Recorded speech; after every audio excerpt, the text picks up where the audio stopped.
evening. We promised to start at 7 o'clock, so we're going to do that. I do want to say that there are some chairs next door. If you need one, you can walk over there, grab one, and they're available. First of all, I want to welcome all members and other residents to our inaugural City Council Forum. I'm Rick Bowen. I'm the chair of the Verne Coalition of Concerned Citizens. I want to introduce quickly the leadership of the same group, aka you may hear LV3C. These are all original members.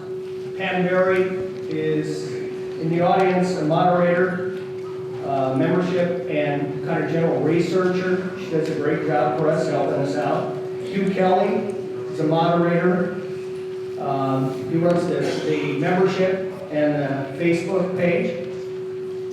And Fred Fott is somewhere, and he is a member of large. There's also special thanks to Anna Anderson, who was here at the beginning and has always been around, helps us a lot, along with tonight, Marlene Carney, who has helped us coordinate this whole thing. Just a little history. This group was started on October 1st, 2018. We had a small group, about 20 people, and they voiced their concern over some of the direction of our great city. Again, not all, some. We simply wanted a voice, a chance to participate and see some transparency from city leaders. That remains our goal today.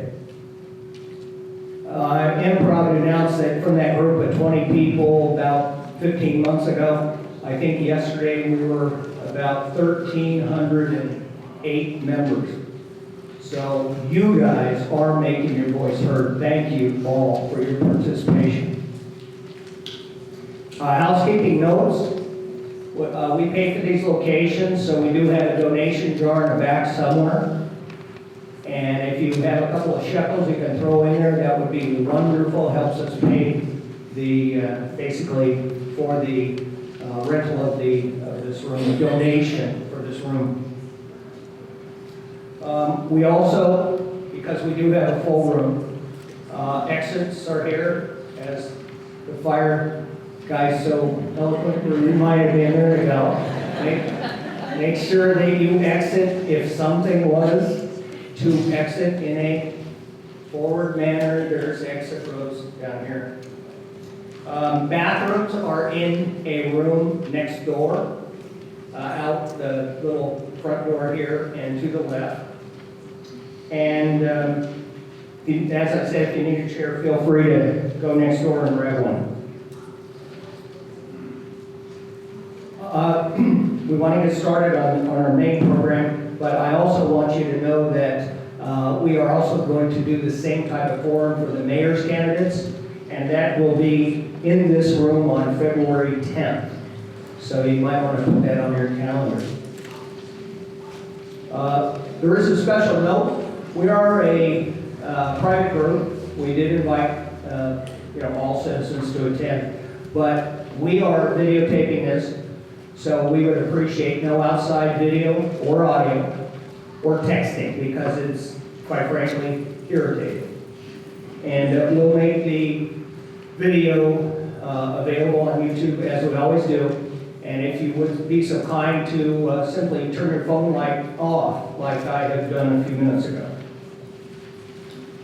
Tonight, our intent is to introduce all registered city council candidates for a community-based introduction and allow residents to not only meet them, but to ask them questions face to face. As a side note, a recent request from Mark Gutierrez from the LV Association wanted to address our group at the end regarding the tax measure. So I did warn him, might run a little late, but at the end we will give him some time to talk about that if you want to stick around, depending on what time it is. We do have a room. We set our sights on 7 to 9.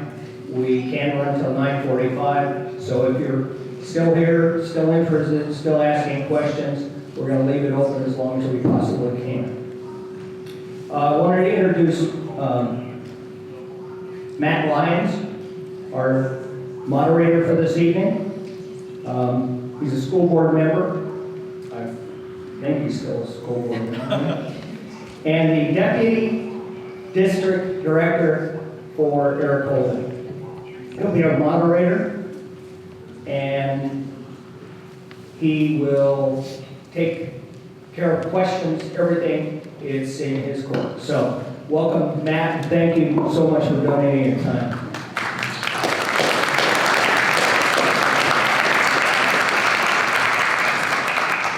Can everyone hear me? We're good? We're good? Okay. A little louder? Okay. So I'm just going to go over some housekeeping for everyone's pleasure, I guess. Just so the audience knows how the instructions have gone for the candidates. First, we'll start with opening statements. Each candidate will have 3 minutes. They'll be speaking from the podium. We'll then go into some predetermined questions that I will be asking. That will be basically 2-minute response limits. Then we'll go into the audience question segment.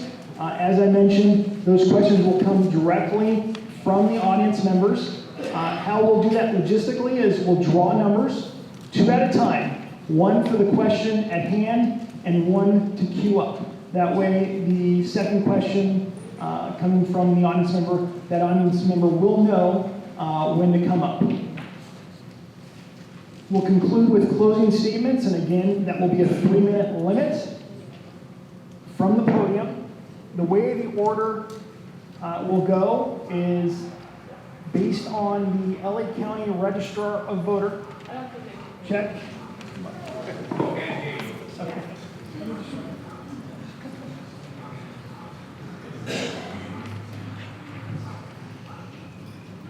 Okay, so the order of the opening statements is based on the order that the LA County Registrar drew names.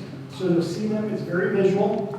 Wendy Lau will be the first, Wally Emery will be the last in the opening statements, and it will be the reverse order for closing statements. We hope that everyone will have the opportunity to be first to answering questions, and everyone will have the opportunity to be last in answering questions. Without further ado, I'm going to open it up to our first candidate, Wendy Lau.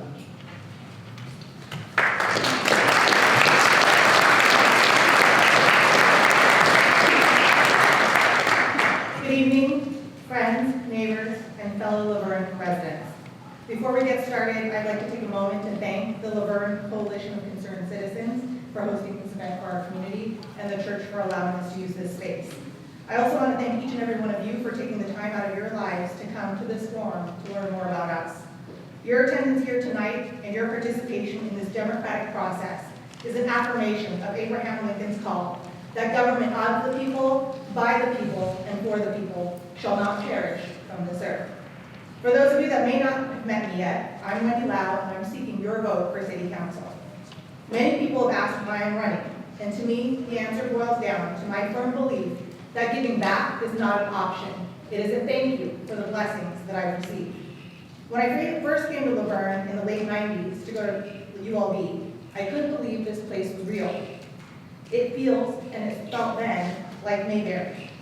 It's a beautiful city, steeped in traditions and values, and where, as my friend coined many years ago, friends live. Since moving here 13 years ago, I have fallen more and more in love with this city and its people. I believe we're a rare gem, and I want to continue to play a role in ensuring that this place I call home continues to be an amazing place to live, work, and play in. As I stand before you tonight, I'd like to share with you why I'm uniquely qualified to best serve on City Council. Not only am I presently in my second term on the city's planning commission as its vice chair, I bring to the table a wealth of knowledge and experience garnered through my over 16 years as a litigator and partner at a nationwide law firm, and I also bring my expertise in my current role as the risk management lead for the West region for r.a.g, which is an architectural engineering design firm with offices around the globe. As an attorney, I've been trained to examine all sides of the issue as well as ask the right questions so that the best possible decision can be made for the benefit of the greater good. As risk management lead, I am responsible for ensuring that our teams approach projects with an eye toward mitigating risk, limiting liability exposure, ensuring fiscal accountability and profitability, safeguarding capacity, and developing positive relationships, not only with our clients, but the communities in which we perform our work. I know that the world is not black and white, and that issues are often more nuanced and complex than can be seen at first blush. It's important that we maintain our lines of communication open. I am humbled and honored to be here tonight, and I look forward to getting to know all of you.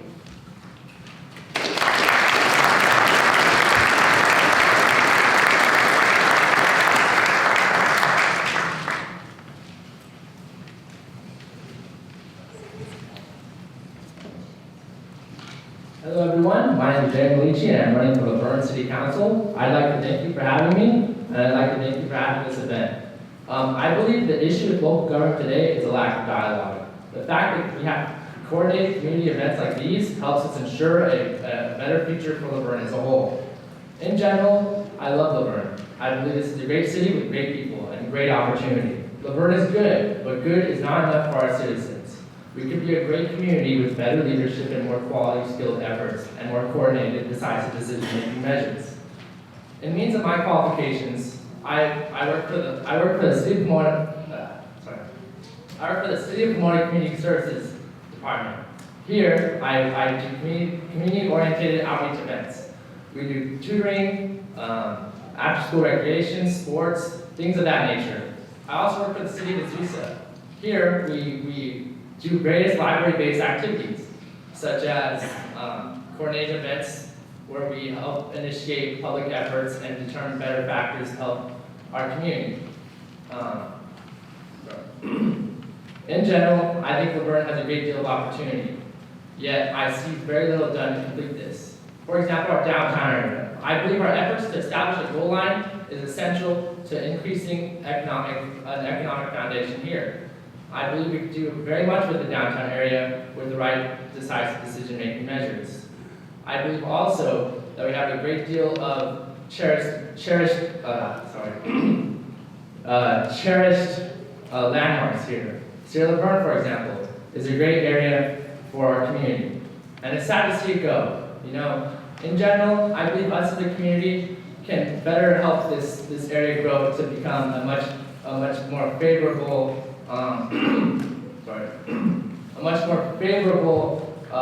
landmark to this community. I believe we could take. I believe we could do very much to help initiate this for our community. In general, I'd say that I can offer a new perspective on local government. That I can help increase the odds and the general welfare of this population. That in so many ways we can help establish and ensure a better economic foundation while also helping our fellow neighbors.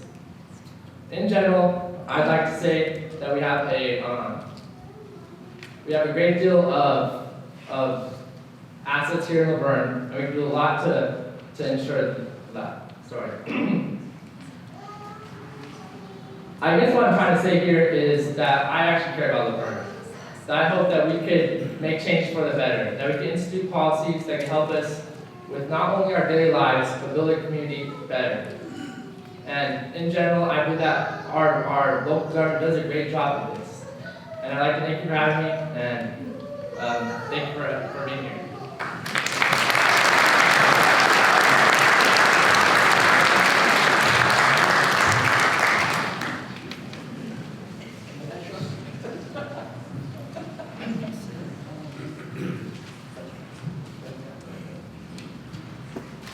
All right, good evening. Many of you may not know me, some of you do. Hopefully some of you have watched the videos that you and I have been putting on. At least for me, it's since March. If you don't know me, my name is Gill. You know why I'm here. I can be honest with you and say that nothing is going to be changed if we don't have 3 people that help change it. Since March, I've seen close that have happened that have been 4-1. 4-1 doesn't change anything. 3-2 with the current council will not change anything. We need a new power of 3 to make changes. We need to look at all of the candidates and see which one, or 2 and 3, because we have to include the mayor, of course, will benefit us as a town. I can say I all night long, but it's not I that's going to make a darn bit of difference without the other 2 have the same vision. That is the most important thing that we need more than ever. When looking at the budget, when looking at a lot of other things that come our way. I didn't even know there was a bicycle coalition until I got sent the letter. But now that I do, I'm going to fill it out and respond to the best of my ability. We have to seriously make some changes. We have to make adjustments that are necessary. We have to look at the fire department and see how serious and dire that is. To brown out a fire department is just not okay. We are literally surrounded by LA County, and we're holding on to our group that are barely holding on to the best people possible. I don't understand that. When I first came up here and I spoke a while back, I did say that I would keep the fire department. But after looking at what's happening, after seeing what's happening, we need to change. We need to seriously look at everybody and hope to God that these changes happen. So please, vote wisely, vote with your conscience, and listen to those people that you feel are going to do the best job. Thank you very much.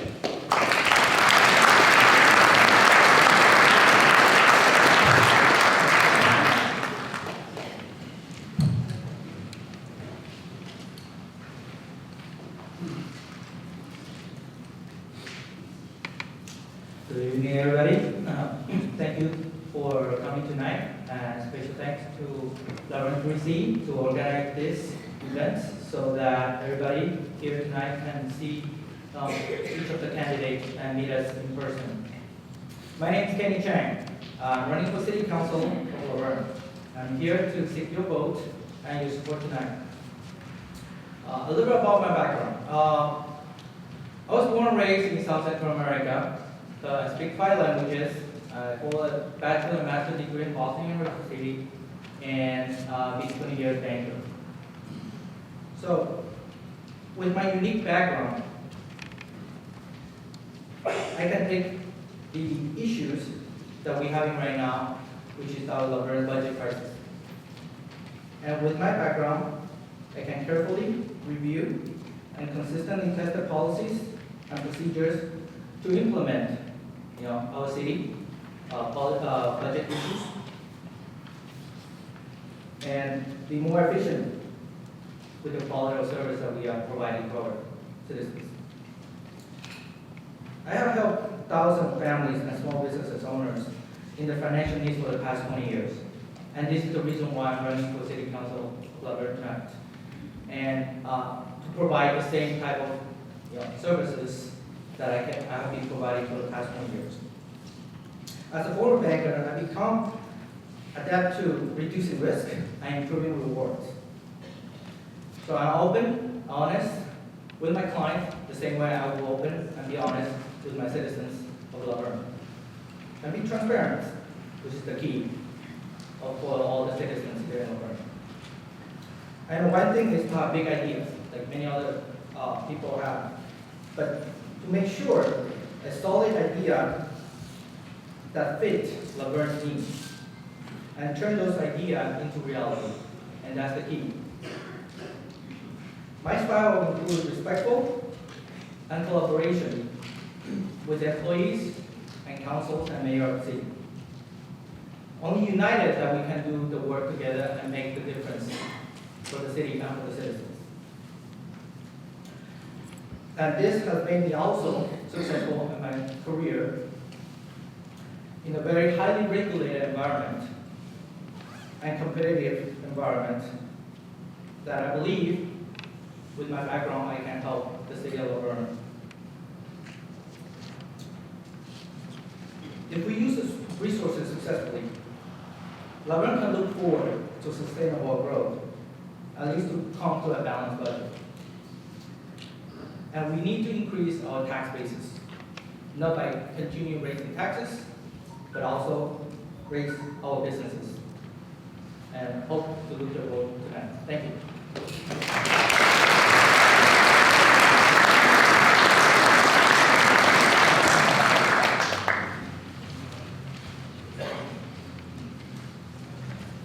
First of all, I want to thank you all coming out today. This is a great showing the love for Laverne, and I want to appreciate everybody's your time tonight. My name is Rick Crosby.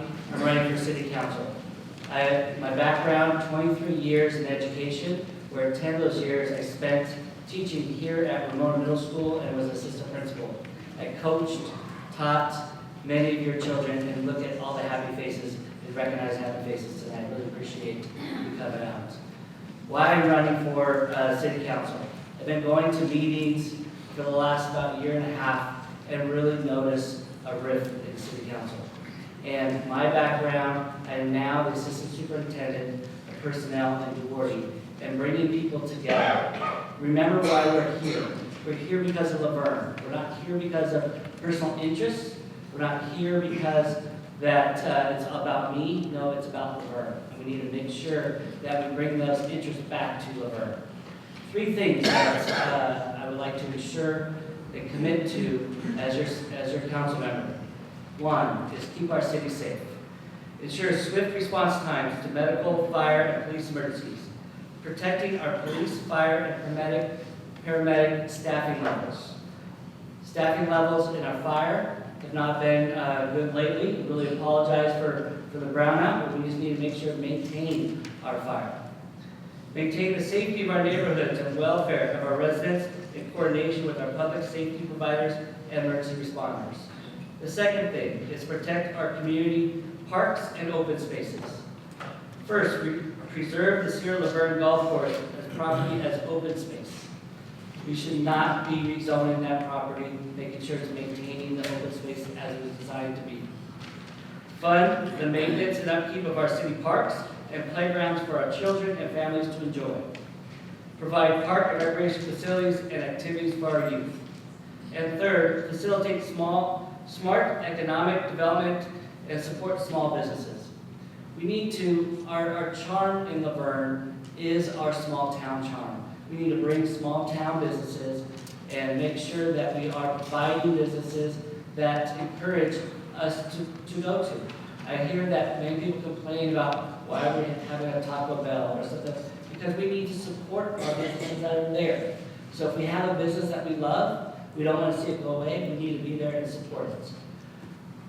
My wife and I moved here 14 years ago because we love this town.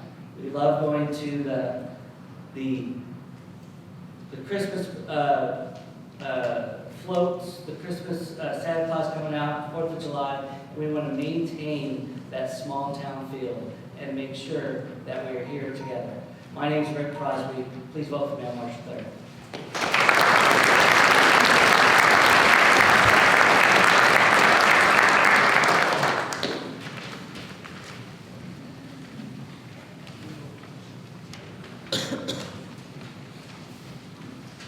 Good evening, everyone. Before I get started, I've got a couple of housekeeping chores. First of all, I want to thank my wife, Pamela, for putting up with me and giving me the green light to go down this 4-year commitment. And second of all, to the lady I met at one of the open houses, I promised her a copy of the Neighborhood Watch program that I wrote. I didn't forget you, I just lost your email address, so here it is. Maybe it got lost in the mail, I don't know. My name is Wally Emery. I'm a candidate for the office of City Council here in the city of Laverne. I am against the LV tax, but let me get deeper into my speech. I have 30 years of combined municipal service from mayor pro tem, council member, reserve police commander, vice president of the Independent Cities Association, president of a junior chamber of commerce, and my commitment to my community just goes on and on and on. If you're looking for open and transparent government, then you should select me. That has been my 10-year promise to every group that I've ever been involved in. I will have open door meetings if elected, so that anybody in the room or anybody that wants to come into City Hall and talk to me as hopefully an elected council member can go over an issue, whether I'm for the issue or against the issue. My dad told me God gave me one mouth and 2 ears, and I should use my 2 ears more than my mouth. Sam, maybe I do, I don't know. My leadership style is to be open, approachable, and transparent. Open and transparent. Every day, all day long. Employees and department heads and vendors and the public should be treated courteously. It saddens me to hear that people have come out of commissions and felt like they might have been threatened. Again, Wally Emery. My wife brought me back here to Laverne. I also was a grant officer for the state of California, which I had to take an oath that any gift that I was given would not be of greater value than a trinket. I'm not sure what a trinket is, but it can't be very much. I do not take gifts. I just merely return them. So if you like anything I said, please remember me when you go to vote. We got to have 3 people that believe in open and transparent government, or we, the residents, will have the same old style of government.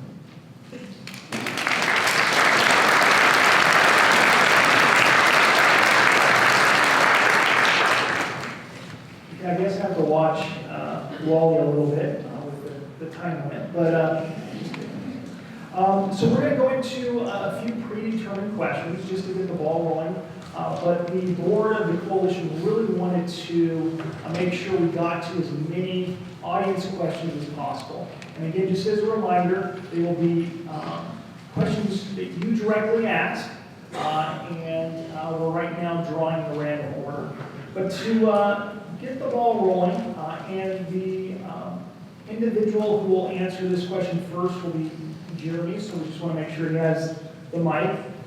And in addition to Laverne residents electing the mayor and 2 council members, and I had this question earlier, how many open seats are there? There are 2 open seats and there's 6 candidates. The reason for the 2 open seats is Councilmember Rosales is retiring and Councilmember Tim Hepburn is running for mayor. So there are 2 open seats. We've got 6 candidates, 6 fresh faces. We are guaranteed to have 2 new council members. So with that said, there's one additional local decision that you will be making as citizens, and that is on Measure LV. So the question is, to the candidates, what is your position on Measure LV and why? Well, when it comes to new taxes, no one likes new taxes. I don't like new taxes, especially here in California. But it seems to be a fact that costs of government are steadily increasing. whether it be due to inflation, prices of goods, prices of pay. To run a government is expensive. And if you want quality departments that are up to par, such as Laverne's, then we may need a tax increase. We've seen this recently with the fire department. We've had a lack of funds, we've had indecisive decisions made, and we've seen a lack of credibility. And we've seen a station number 3 have to be shut down for about 6 weeks now. So when it comes down to it, I feel as though it is needed. And again, like I said, no one likes new taxes. But if we don't do this, the county will. The county will partake in this increase as they have for the past 40 years. And if they do, we will get a small percentage, a slim cutting of that tax.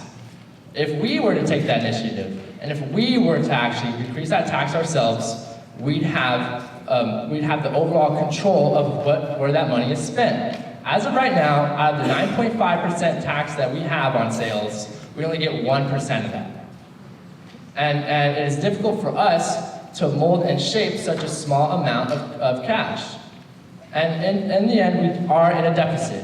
Laverne has over $600,000 of deficit. And we need to ensure that our money is well spent and we are carrying out quality services. Because at the end of the day, that's what Laverne needs, quality services. We can't settle for something that is not of this quality. We need to ensure that we can carry out such measures. And in order to do so, while it might be unpopular, we may need a tax increase. From a mathematical and a financial standpoint, this may need to be the actions that are taken. Thank you.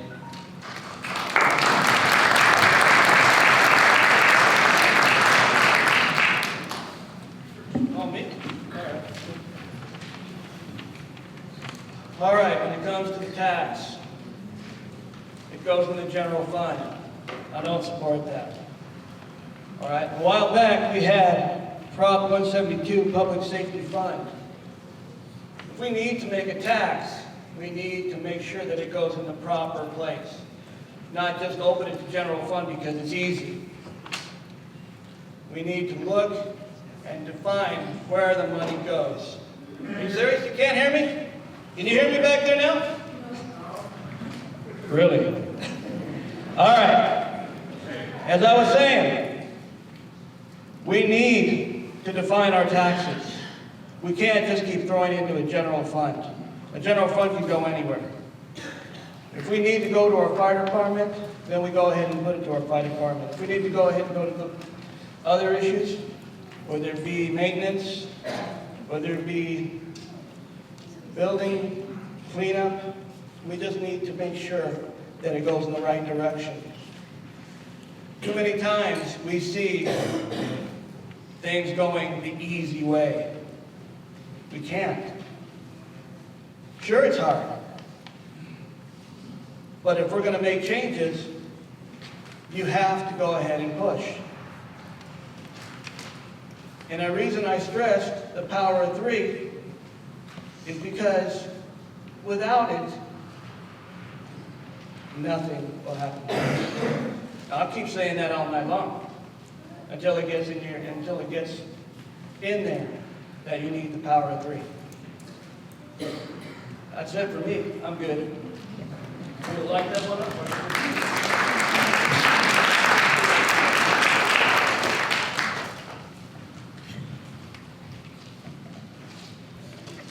Like my previous candidate said, no one likes taxes. Neither do I. Can you hear back there on this? Just a little bit. A little louder, please. Sure. Let's do a little flex. Candidates, we're going to have you speak from the booth. As I was saying, a lot of candidates or citizens, no one likes taxes. We barely have people that going paycheck by paycheck. However, this measure I wish could be written better so that it's more specific to certain expenses rather than the general funds. But unfortunately, it's done. Whatever is done, we need to move forward. To move forward, we need these funds to be available for whoever the new candidates, elected officials, to work on it. as we have seen a lot of changes going on in Laverne, and we are already seeing reduce of services, and we don't want that. In order to keep up with those services, we need the extra funds rather than issue an LOU, as we have faced many years ago by the states. So this is critical. I wish it could be written better to be more specific. However, the new elected officials have the power to decide, as well as citizens like yourself, to be part of the committee and decide all together how to spend their money. Therefore, I'm for the Laverne LV tax increase for the show run until we can fix our budget crisis. Thank you.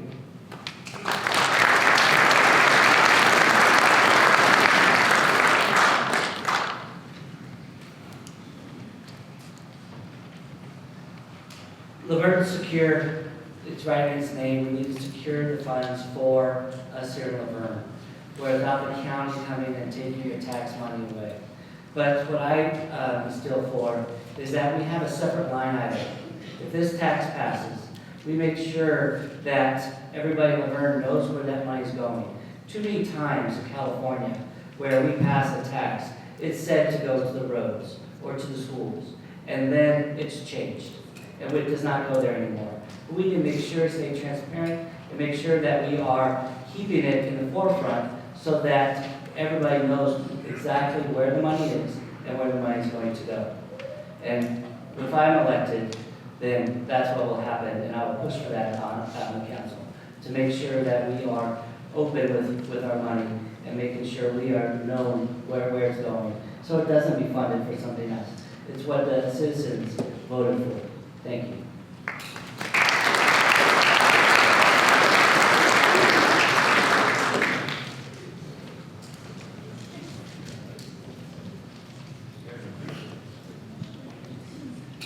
Good evening, again, Wally Emery.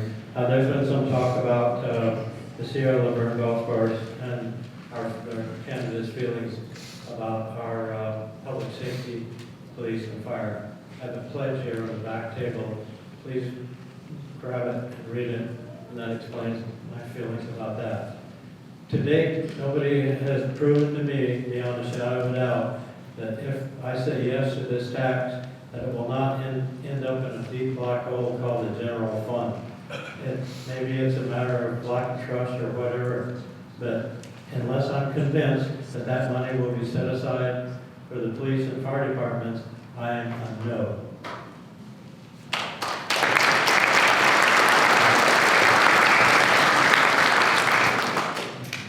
Back to a statement I made when I started, and that is government of the people, by the people, and for the people.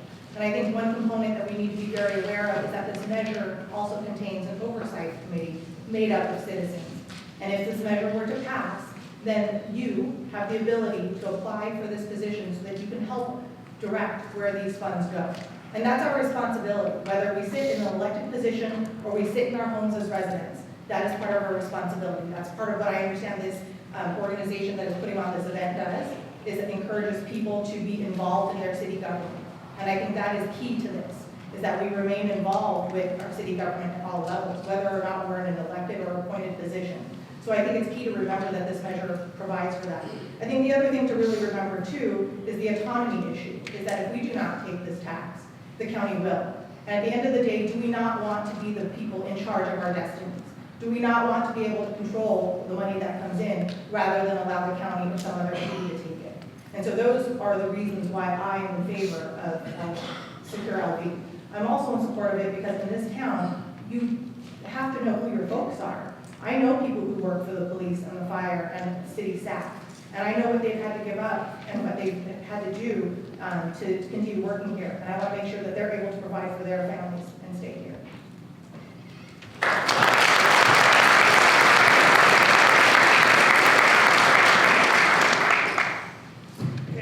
Poll the audience. Is speaking from here better than the other two mics? Yes. Okay. We're going to be flexible, and that's what we're going to do going forward. Just to let the audience members know who are the 4 first questions, we have Blake Bearden will be number 1. Robert Ewald will be number 2. I apologize if I mispronounce your last name. Number 3 will be William Skipsted. And number 4 will be Joe and Kathy Torchia. That will be after our predetermined question, but I just wanted to cue you up so you're ready to go when we start, okay? The second question, and starting off, will be Rich Gill. So again, candidates, if we could just have you continue the process of coming up here. And this has to do with Sierra Laverne, which has been a topic of concern for the membership of the coalition. The current owner has communicated a proposed housing development for the property, which it is currently not zoned for. What is your position as to what you would like to see happen with Sierra Laverne property long term? And again, we'll start with Gill. Rich.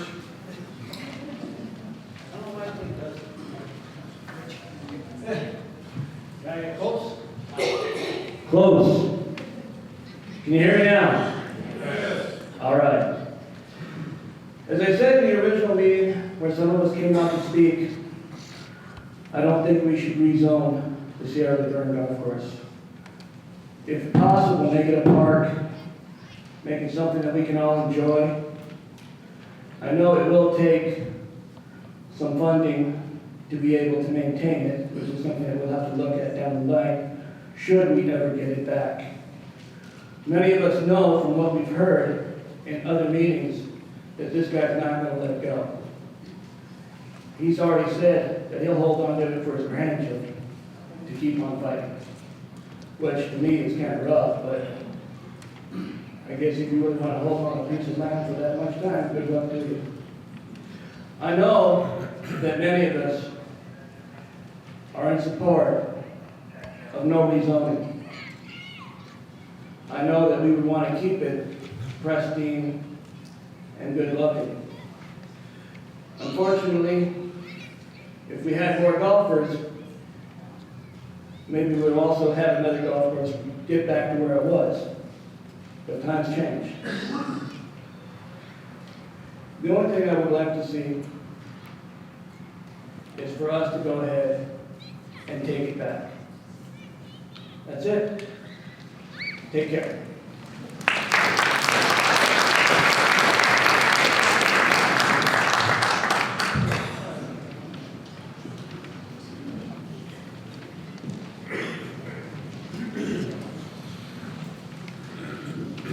Sierra Laverne. From the beginning, in support of no zoning, no change of zoning for Sierra Laverne. For many reasons. First, our citizens. Second, there's other options than developing that golf course. There's other options like recreation centers, open space, and that can be done. But it also requires an active city government to negotiate. I know the owners are not happy or don't want to negotiate, but there's always a room for negotiation. Business background, finance background, I know everything has a price. Therefore, we can always sit down proactively, discuss with the owners, and if I elected, and that's what I'm planning to do, even right now I'm not elected, I have been trying to reach out to them. They haven't returned my calls, so unfortunate. So I'll continue to do that and fight for the residents of Sierra Laverne. Thank you.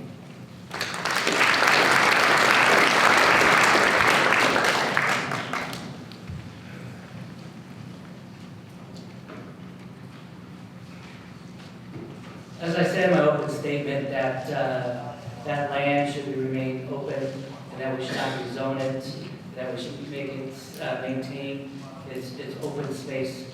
Last weekend, I was walking up and down Esperanza, talking to residents, and just watching the freeway, what they call Esperanza, going up and down that hill, adding more cars, more vehicles. It just put a strain on our community. Also, on our emergency services, adding more people up there with our water issues and our water shortages. Those are all things that we cannot afford to do. And make it so that the people that bought homes up there that look down the backyard and all the golf course, there's not a golf course right now, it's a shame, but having open land there, because that's what you bought your property for in the first place. I'm Rick Crosby again. Vote for me March 3rd.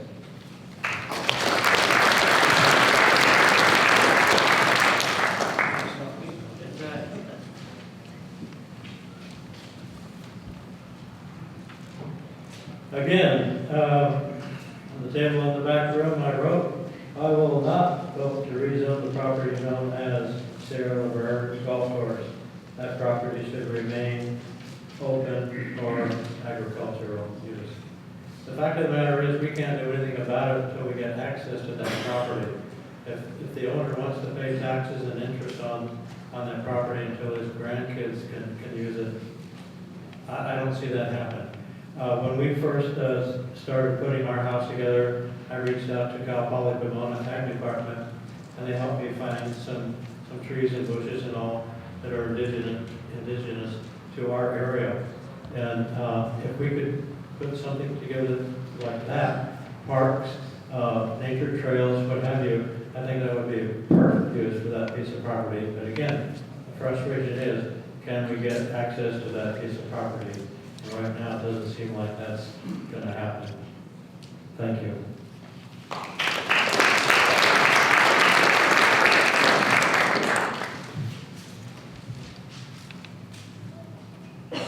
So as everybody's indicated at this point, I'm sure many of you are well aware, the site is designated open space, and in order for anything to change, it would require rezoning.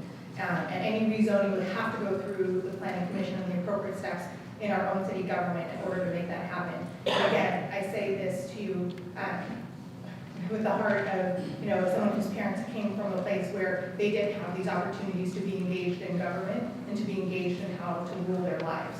And so if a zoning request was put forward, the city, the folks in the immediate area are notified, and it takes us coming out and saying we don't want it. I'm against the rezoning at this time because of the upswell from the public that says that that's not what is wanted at this time. And so I think that's what's important to look at. If there is a request for rezoning, then we have to make our voices heard, and we have to be active participants in letting that be known. And so again, I encourage you to really, stay abreast of this. I know many of you have been, reporting into either the city or to the police when you see things going on at that location because of the things that the owner has done. So that is appreciated, but again, it requires us to be involved.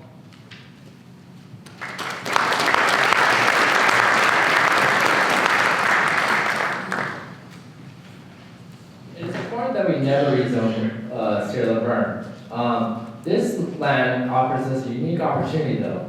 Now, while the individual that bought this land is a well-known housing developer, having done this with various other locations throughout Southern California, us as a community, along with our local government, needs to take proactive steps and measures to ensure that he cannot step any further with this process. And one of those measures would be to ensure no rezoning happens.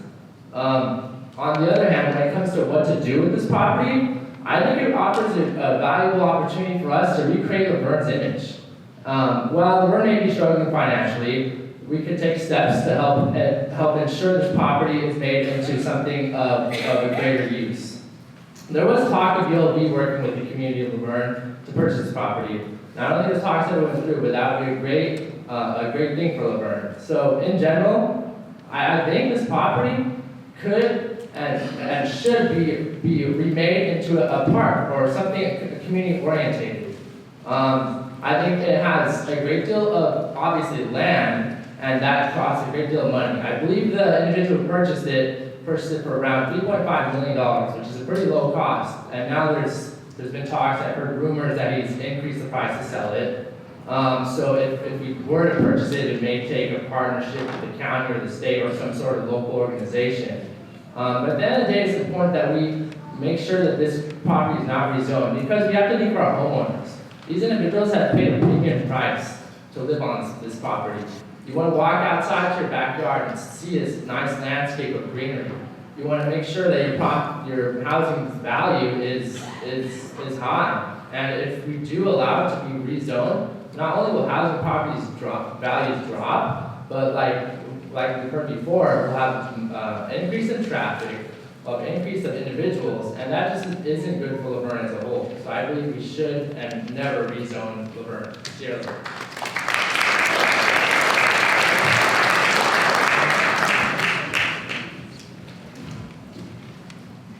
Okay, so we are actually going to have one more predetermined question, and we're going to get to all of your questions. We have quite a few people who are interested. So again, just want to queue us up. We have one more predetermined question. Blake will be our first question from the audience, and William will be the second. We'll have you queue up here since this seems to be the best working mic. And so we'll have you queue up in that order after this question. And the first candidate to respond to this will be Kenny Chang. And it's going to start off with just a brief excerpt from the budget message from the city manager. And it reads, "In my previous budget message, I expressed concerns over the cost of providing public safety services and how Laverne will be challenged in the future as these costs continue to exceed revenues." The excerpt continues, "I fear that unless other dedicated revenues can be identified, the long-term challenge for the City Council will need to focus on what will be an acceptable level of service." That was from the city manager's comments in 2008 to 2009. So that kind of puts into perspective this question. The committee has followed the voices of our fire department and our public safety professionals. Many of you know about their concerns because it's been in the public, so I won't go over the details.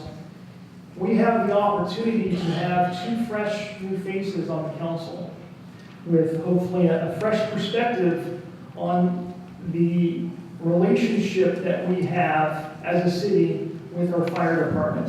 So the question is, to each and every one of the candidates, is how would you recommend specifically to mend the relationship between the city and our fire department that we all love?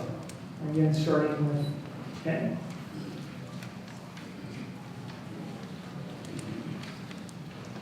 Thank you for the question.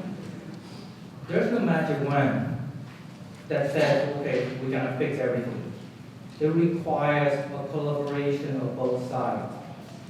So it needs to, and that applies not just to fire, it includes the police, all the public employees.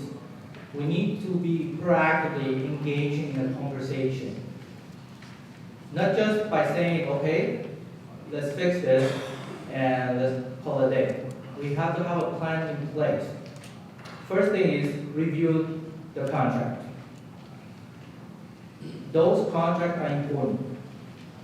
For the police, for the fire, we need to review those and negotiate, just like we negotiate the teacher's contracts on the state level or the downtown Los Angeles level. But we need to sit down and talk about it. Without the discussion with both parties in the same table, nothing cannot be achieved. Second, I will propose as well a professional HR to in charge of the management of the human resources. Not the city manager or the city council, because we are not experts. Nor the lawyers. The lawyer can tell you the law. But a human resources person will be able to mitigate issues so that we all can come to the table and discuss. And that's my plan. Thank you.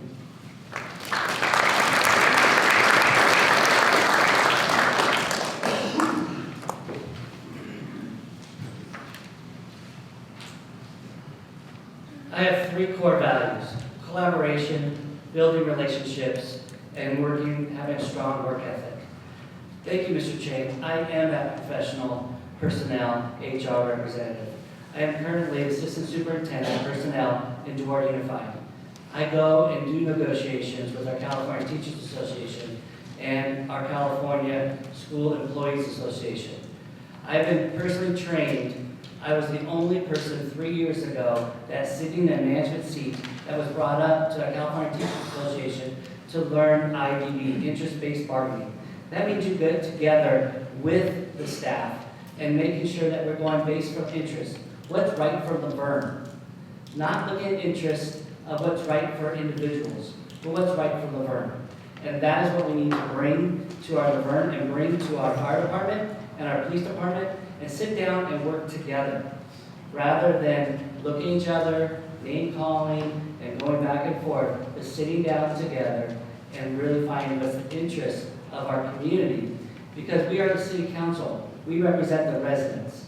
We need to make sure the residents' interests are always at our forefront. And so that's why I feel I'm the best candidate for here for city council. Thank you.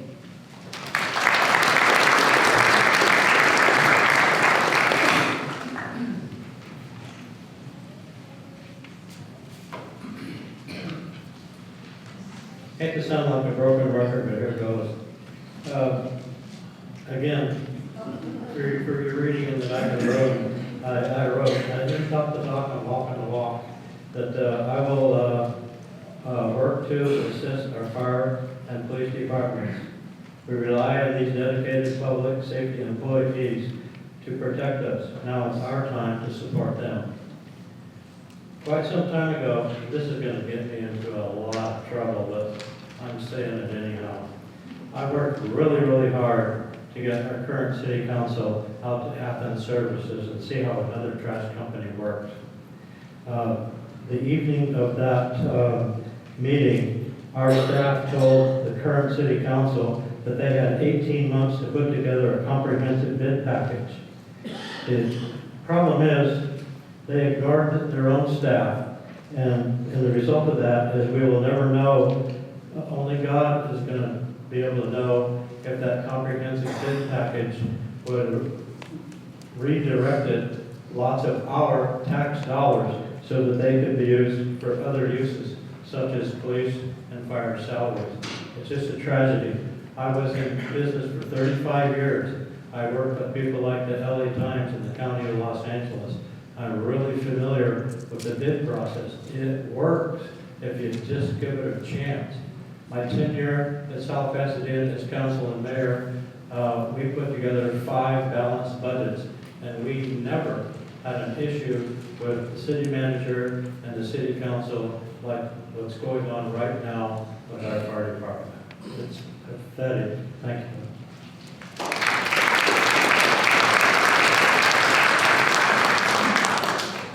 The question that was posed was, how would you recommend amend the relationship between the city personnel and the fire department? And I think to answer that, you should know a little bit more about me. For many of the years that I spent as a litigator, I did quite a bit of work in employment and labor and saw firsthand the effects of litigation. Nobody likes to have to get to the point of suing, and nobody likes getting sued. So there are definitely some relationship building skills that have been garnered through that experience that I think are very important.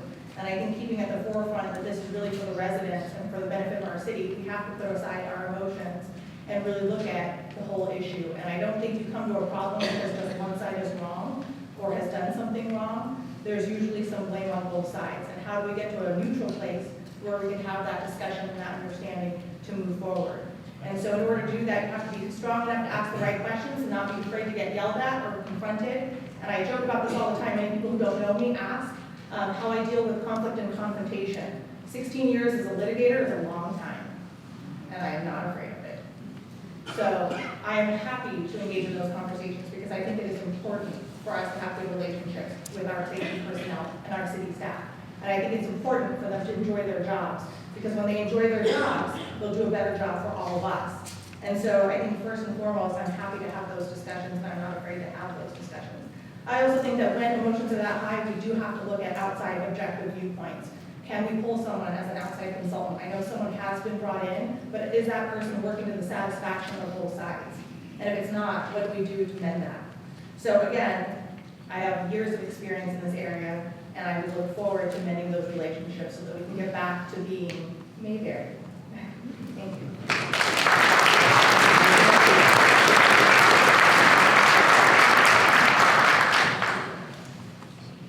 I think applaud Mr. Chang on the right direction. I think a revision of contracts along with dialogue can ensure a better outcome of this sort of hasty environment that we're now dealing with. When it comes down to it, one thing I based my campaign on is going door to door and business to business, speaking to the people of Verne. I've not heard a single bad thing about the police department from people. I've heard they're professional, they're good, they're well intended, and they carry out their duties respectfully. On the other hand, I've heard quite a bit of bad things about local government. So what I'd like to say is we need to come together as a whole. This is a team effort. Local government is a collaborative effort that takes both the people of Verne and its employees to make it better. So what we should do is have a sit-down discussion and evaluate what are the costs we're dealing with, what are the issues on hand, and how can we better those issues? What sort of steps can we take to improve our department, and how can we go about that? And we need input from the people and from our employees along with our local government. I guess at the end of the day, it takes a proactive dialogue. We need to actually speak to each other and understand what we need to change. So, and at the end of the day too, I think it's important that we do look towards other measures we can take. There's been discussion of going to county. If county can save the city money, great. But on the other hand, we may lose that vital control of the department that we've had. We may see changes in our community that we don't want. So it's important that we evaluate this comprehensively as a team effort. And we need to leave what's happened in the past behind us. And we need to move towards a brighter and new future. Because that's what will make Laverne great. Not the fact of focusing on past lawsuits, a series of laughable lawsuits that just makes no sense whatsoever. We should focus on what we can do to proactively take correct measures to help our community as a whole and help everyone here. Thank you.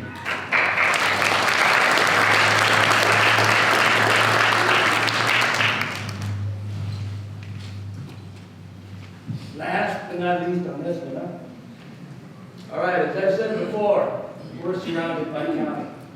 We're trying to hold it. The kids that come in that we do get into Verne, they don't stay.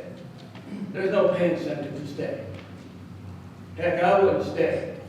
Because I gotta feed my family. I gotta feed the dog. So how the heck am I gonna feed them if we don't have the money? That's just crazy. These people have told us, all right, they want our support. They'll stay, they'll work hard, but we got to give them that opportunity. We have to ensure that these people stay. And if going county is the way to do it, I would rather have 8 fire trucks come down the hill than just 2. That's it. I'm out.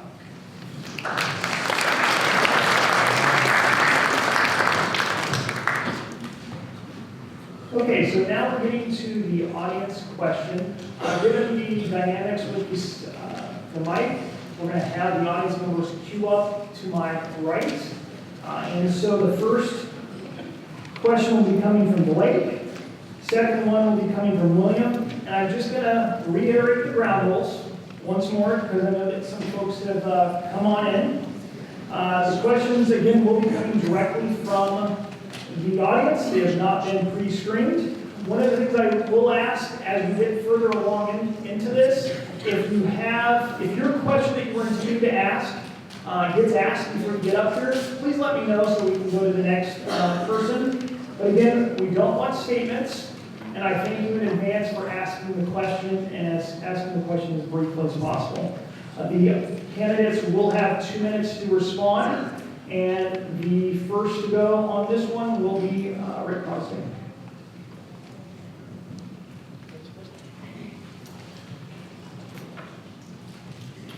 One of the reasons that the Laverne Concerned Citizens Coalition was founded was really an issue with transparency in local government.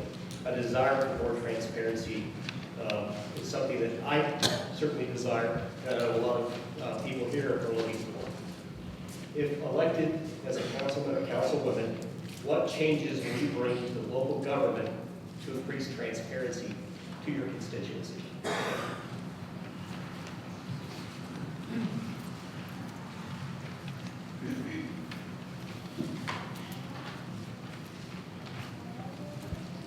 Thank you so much. Really do believe in putting everything out there because that's what we are here for. We're for the citizens. We're elected by the citizens. We need to represent our citizens. So, like I said, if the LV tax gets passed, making a line item for where that money's going. Making sure that we're out for there. I know we have our videos and stuff that are in there. But sitting in the council meetings, when they're putting up pictures, when everyone in the audience can't see that. I was there only a month ago, and we were sitting in the audience, and they had pictures of the zoning for where the safety area was, and then they passed a piece of paper around. Putting that up, making sure we have videos up for all of our council members and for our residents, not only that are sitting in the audience, but sitting at home. So we need to make sure and maintain that. Having open forums, having discussions about key issues. Tonight is a great example of having this tonight, having us up here and meeting with everybody, but doing that for key issues that we're having for our city. Make sure we bring it back to the people so that we can have the help and our guidance from the residents. And that's how I'll make sure that we stay transparent. Thank you very much.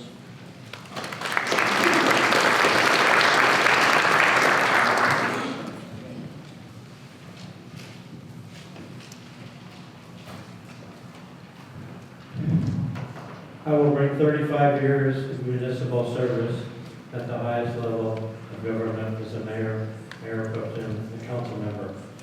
As vice president of the Independent Cities Association, I've mingled with mayors and city council members of 50 different cities. My dad taught me growing up, he said, he said it's a wise man that learns by his own mistakes. Yet it's a still wiser man that learns by the mistakes of others. If we, Laverne, the city council, don't open our ears and close our mouths and listen to people outside, just maybe they want to have something that will help us. Maybe in return, we could share our small town ambiance with them. So again, I will have open meetings on a regular basis so that anyone can come and talk to me one-on-one and go over whatever the situation is. Whether I agree with you or disagree with you, I will listen to you. And that is just the way, for 35 years, I've run my public life, open and transparent. And I will bring all of that information right here to Laverne on the city. And my seat, if you elect me on the dais, is not going to be Wally Emery's seat. It's going to be your seat. I'm just the caretaker of that seat for 4 years. And my voice is going to be your voice, not my voice. Thank you.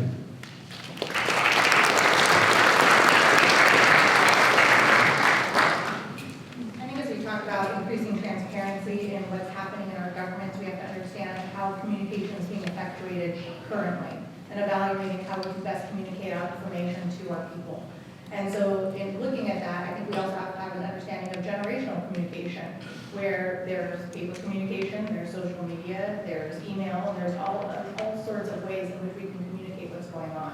So I think we need to look at how are we disseminating information, how often, and how far in advance, so that people can actually do something about it. I think the other thing we need to look at too is that we take for granted that everyone knows how to get the information, and that's not actually true. Some people don't realize that you can find the information on the city's website. Some people don't know anyone who works for the city, so you don't know that you can go ask them. And so I think really exploring those ways of communications, those means and methods is imperative to how we can better communicate with each other. I also think we need to reestablish civil discourse. I know many of you are probably on Nextdoor on something similar, and you've probably sat on the sidelines and watched conversations happen, but you do not join in that conversation for fear of getting called out or trolled or flamed. And so that does not lead to effective communication or transparency when people are afraid to speak up or have conversations. So we really need to look at each other and at ourselves and how we're communicating and how we can be better about engaging and making sure we're a community. You're my neighbors. I live here with you. And I'd like it to be a good place, to continue to be a good place. Thank you.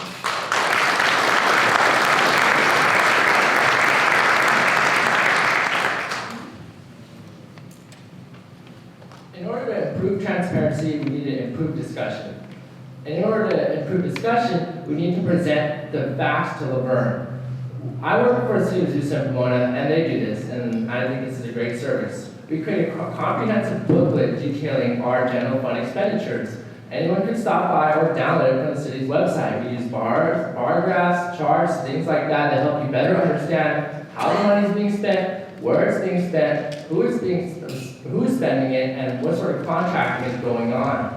I think it's efforts like these that where we take active steps to initiate a presentation to the public saying, hey, we're spending the money on this project on this date. If you disagree, come to City Hall and discuss it at the council meeting. I see a lack of this in our community. And I think that creates a misrepresentation of our people, because at the end of the day, our council members are serving the people of Laverne. We're here to serve you. We're here to help initiate a change for the better. And when we don't have an active council partaking in these steps and measures, then we don't have the people's voice. We're lacking that crucial dialogue, that crucial component that makes us who we are. So in order to ensure these things for our community, to ensure transparency, to ensure discussion, we need to take active steps as a city council, as a local government, to provide you, the people, with the essential facts that you need to make your choices upon. Because if you don't have those facts, if you don't have that sort of understanding of these concepts, then we don't have feedback. And if you don't have feedback, we don't have a local government that's serving its community well. So I believe just more discussion, more presentation, and a better communication from government to the people and vice versa. Thank you.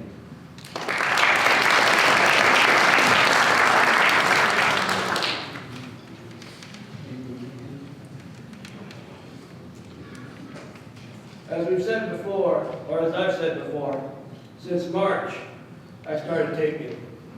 Before that, it was you and the LV3C started taping. We wanted to ensure that you had the opportunity for the transparency you were looking for. You can see it on YouTube, and now with smart TVs, you can see it in your living room. You can see it on your phone, you can see it on your computer, you can see it anywhere you want.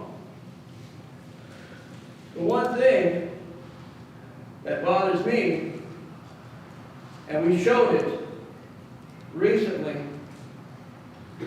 is the accuracy. What the heck is out of mic or mic out? When a councilman says something and it's not on the transcript, something's wrong.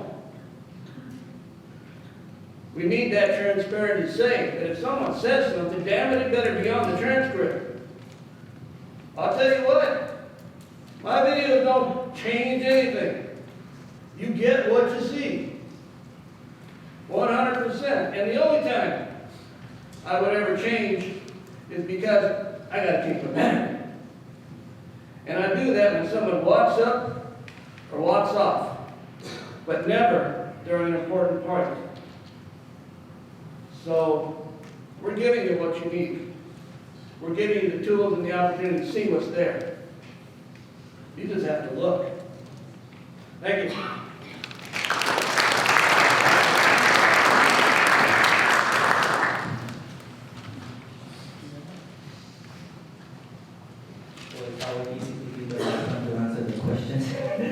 Basically, all you have heard, we have different ideas, all workable ideas, how to be transparent.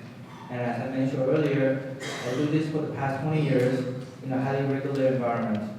There's a different way of communicating, social media, on paper, or in person. I think that's important, to make those available to all the citizens. And I have been meeting different people, hopefully some of them in the audience, that I will spend my time, doesn't matter how long it takes, I will sit there and listen one thing, and then answer your questions. I might not have all the answers, but I'll try to find one for you. And that's my commitment to all the citizens of Verne. There's no hiding or any of the questions. As long as ask me in person or any other form of communication, I'll be there, I'll try to answer your questions. Thank you.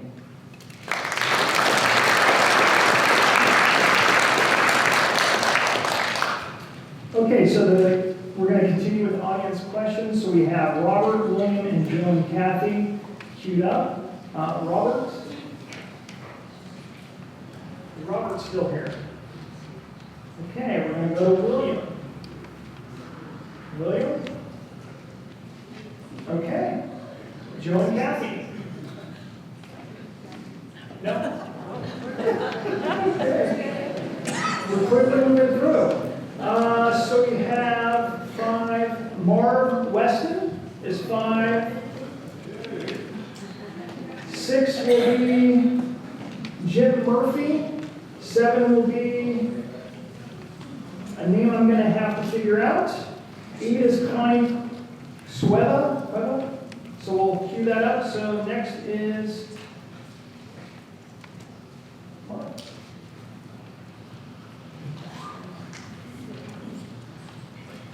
Well, I'd like to cut to the chase. And there's one major thing we haven't even talked about. You know, I remember last year we had a presentation by the fire department about the advantages of going county.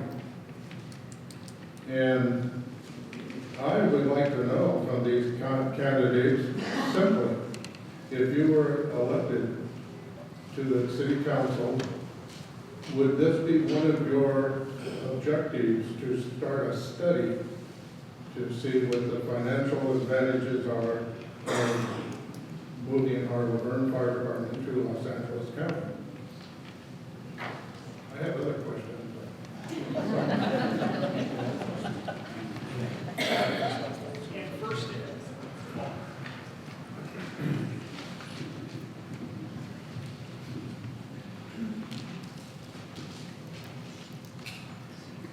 I'm a personnel kind of guy. We have some veterans in the department, the fire department, and the police department, virtually all departments.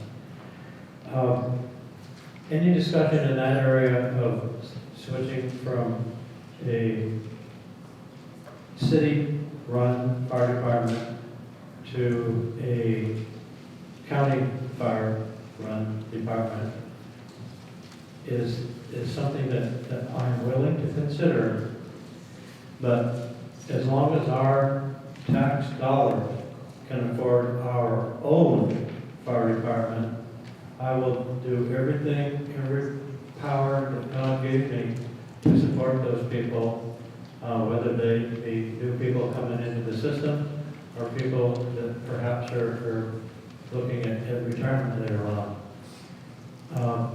The issue is very, very simple. A small department feeds the big department. When I ran the reserve police department in South Pasadena, the chief would come and say, I'm taking 3 of your guys, and I would say, Chief, they're all level 1 police officers. And he goes, I know, that's why I'm taking them. So when something goes off the top, you got to feed it from the bottom.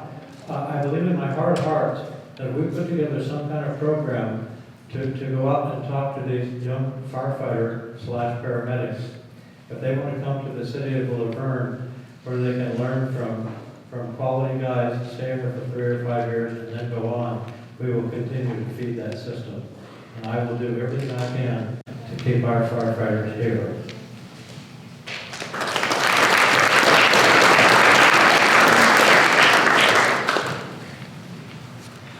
There is presently a feasibility study underway regarding the issue of county or city, but I think the question is really bigger than just economics. That is certainly part of it. It's, what can we afford? But I think the other question is, there are issues related to response time and how do you put the price of a person's life in perspective? If it means that someone's going to have their life saved or not saved. I also think it's an issue of retention and recruitment of key personnel. Will we have the same folks serving us from year to year? And that really relates to the engagement of the employees themselves and if they're happy with their jobs. And so I think that, the question of county or city is one that requires a lot of discussion and a lot of evaluation and a lot of questions that have to be evaluated and answered. because I don't think it's an easy question. Personally, I like the idea of maintaining our own city police and fire, but only if that means that we are going to get the services that we need for our citizens, and only if that means that we are providing a good workplace for our employees, because that's how we maintain that level of relationship and that level of community in our city. So I think with the results of the feasibility study, we'll have a whole new discussion to be had. And I'm going to go back to of the people, by the people, and for the people. When that does come out, I encourage you to read it, get involved, and learn about it, and voice your opinions. Because that's the only way we're going to make sure that the community we live in is the one we want to live in.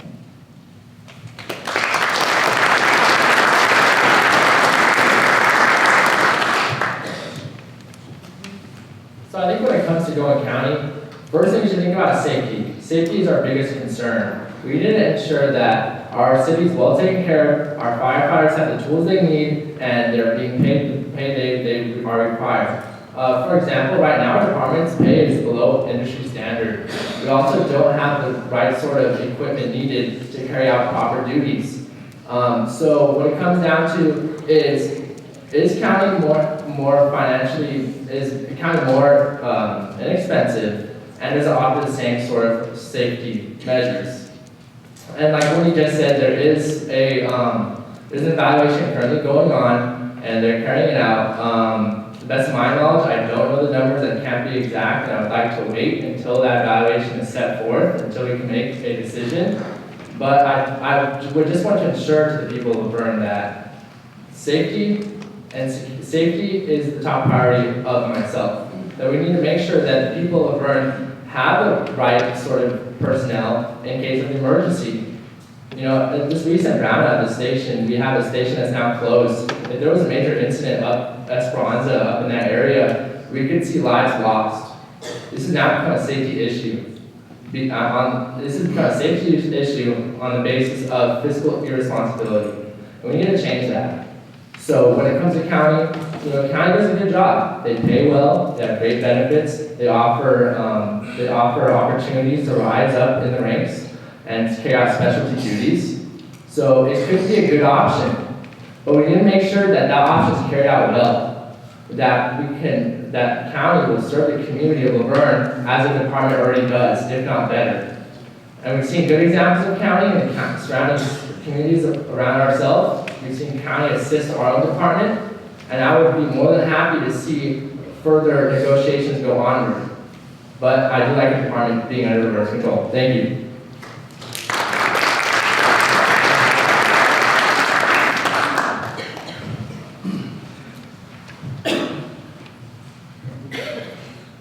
I think pretty much everyone understands my position on it. If you saw the video, you heard the fire chief as to why he rounded out Station 3, to give his people some time to rest. How much overtime are we going to end up paying because we don't have enough people to keep in our fire stations? How many are we going to lose because they're not getting enough pay? It's one thing to love a city and to be part of the city. But if you can't even afford to live here, you really have to think about it.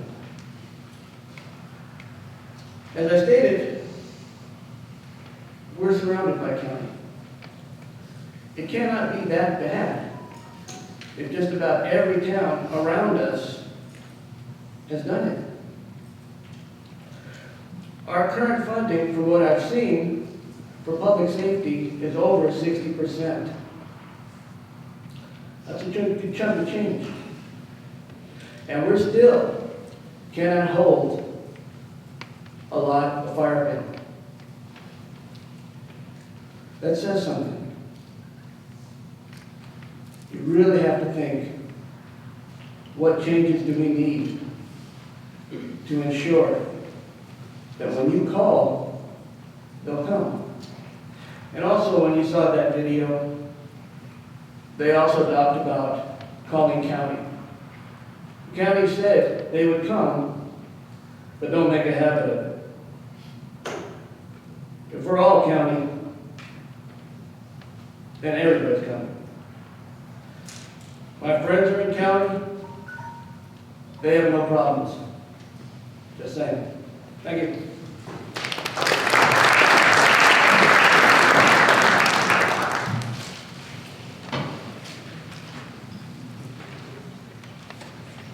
There is no answer to that question. The feasibility report is long due. No one can certainly make a decision whether we should go or not without looking at the report to analyze, to be logical and think what are the costs and sacrifices, whether or not we go high or not. We look at our budget. What can we afford? Can we afford them? Yes. Then we can discuss how we can make our station better, hire more firefighters. But if we cannot, how much can it cost us? And how many lives and response time are we need to sacrifice in exchange for that? We don't know. There's no answer unless we see that report. So until we find out the report, we have better decision to make and more discussion to discuss. And it's up to the city, the citizens, like yourself, all together to make a decision. And with the firefighters as well, we need to know what they want to do as well, so we can compromise and move forward. Thank you.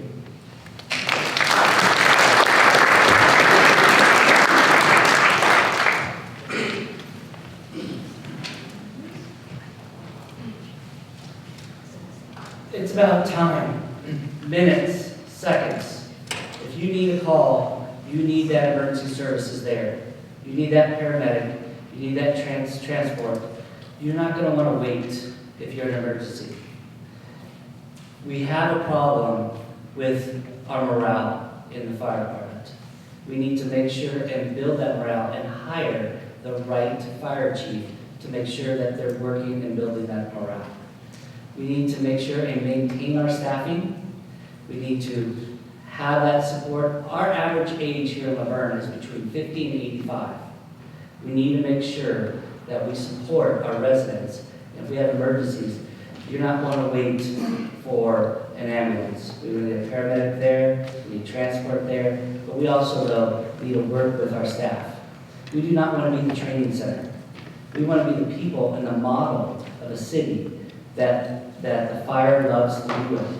And working with them in collaboration, building those relationships, and having a strong work ethic, that's what's going to bring our fire back and make sure we're working together. And that's what we need to for the Verne, is having our fire, having our backs, and being there with them.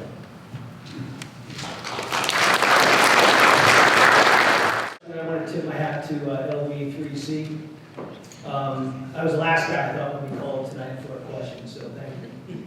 Bart stole my question. My question was going to be county fire. So I'm going to move on to the next question. And that is, we talked a lot tonight about the budget. Several of you sound like you're deeply involved in the budget. We talked about possibly purchasing Sierra Laverne. We talked about paying more for public safety. So my question is, since it's a mixed bag up here, I think it was 3-3 for the LV measure to raise sales tax to 10.25%. If not the sales tax increase, how do you plan to increase the revenue over your 4 years as a city council member in Verne?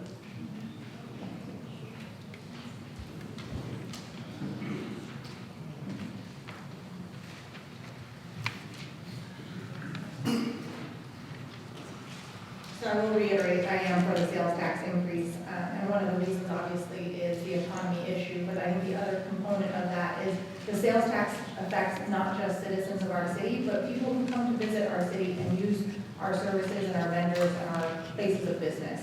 So I want people to think about that as sources of revenue, that it's not just from the residents of Laverne.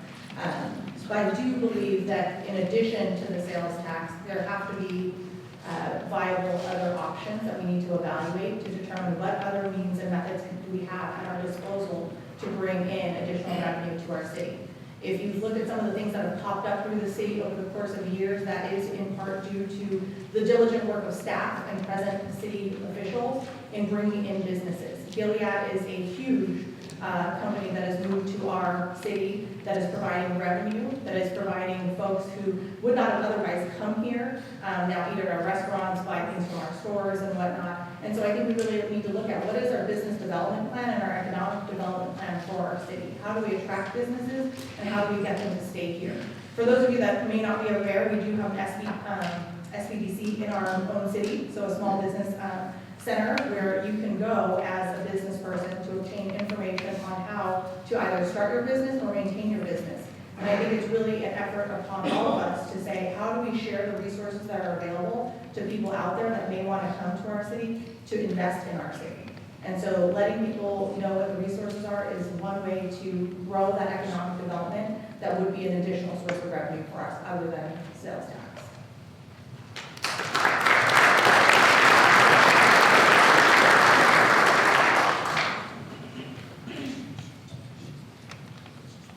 So when it comes to the sales tax, as I said, from a financial standpoint, it seems as though Verne does need more income. And on the other hand, I understand the concerns of transparency of these funds, and I would take correct measures to carry out the transparency practices when spending and deciding where these funds are going to go. But when it comes to increased revenue, I think we should look to other cities. Let's look at Pasadena or Claremont. They're absolutely killing it. They're doing great financially. They cater to the market. They create an attractive and appealing downtown area. A variety of different stores and shops. Somewhere where you want to go. Somewhere where you take your family out to dinner. Somewhere where you take someone out for a date. It's somewhere that someone looks forward to going. And that's what we need to become. We need to cater to that market. And we have the possibilities here to do so. We have a very safe and secure environment. We have good people surrounded by, nice houses, nice trees, things like that. Just an appealing environment. But we could do more. We could do more to take these steps towards attracting more businesses. Having an easier process of the businesses to initiate and come here. Better informing business owners of how they come here and open their own business. And as Ms. Lau just said, also we look at Gilead, we look at these large companies that have come here and bring a lot of money to Laverne. We need to look to those companies. Our San Paulo, our business district, if we were to cater more to that district, understand what makes people come there and why they decide to come there, explain to them, how do you go about that? How can you bring a business to Laverne? Make it easy, simplify it. I know various other cities do this. They lay out what sort of regulations, laws, codes, things like that you need to follow to initiate your business. Why doesn't Laverne do this? Why don't you openly say and tell business owners and make them want to come here? We need to do that, and it greatly increase our revenue. Thank you.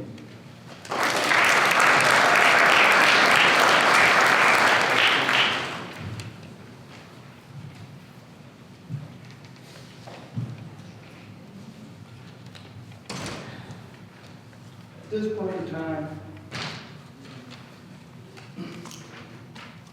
I really would have to look at what we could do.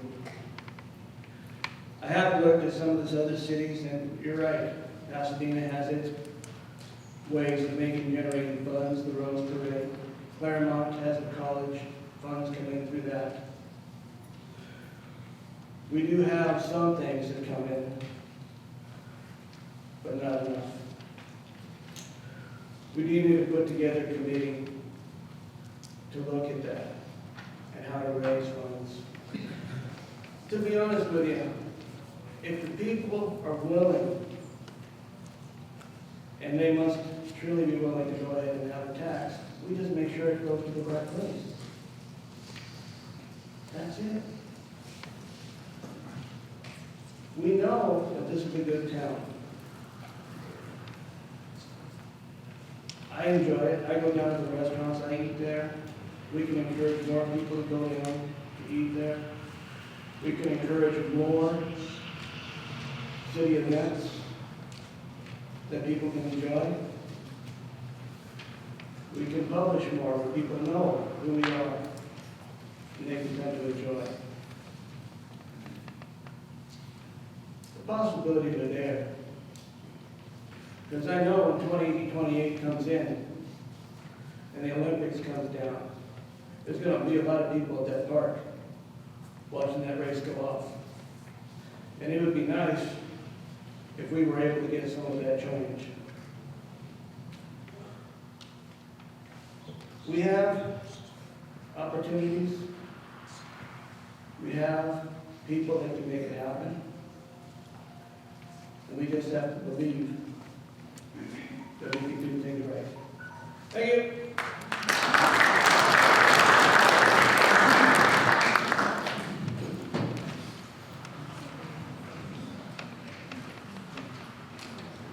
Careful planning. If we're gonna bring more revenue, we need to plan carefully what kind of city we wanna be. If we wanna be a fast food city, great, then let's bring KFC as well. I don't see any KFC in town, right? If we wanna redevelop downtown, Laverne, then let's make it walkable. Make it bring restaurants that are enjoyable by all the residents, but not just restaurants. I don't just want to finish my meal and then go to my car and go home. I want to walk and see all the stores. That's what I mean by make it walkable, not because there's streets to walk. So careful planning and see what kind of city do we want and go for that direction. Second, we can partner with private sector. What kind of benefit can we give as a city to those businesses that would like them to come? Right? So we have a good example. We supported Chase, I believe, for them to stay with us. Why can't we do the same thing for other businesses? I have people ask me, so why can't I not get the loan as well as Chase? Well, let's make it available. I think that's a great idea. I'm a banker for 20 years. Credit is what makes the United States today, right? We need credit for people that need it. And then when they are successful, we're successful. And that's one way of revenue. And make it attractive for people to spend money in Laverne. On the outside, not just residents, but also residents from Columbus, or residents for San Dimas or Pomona, to come to Laverne and spend their money. And that's how way we can generate more revenue for the city. Thank you.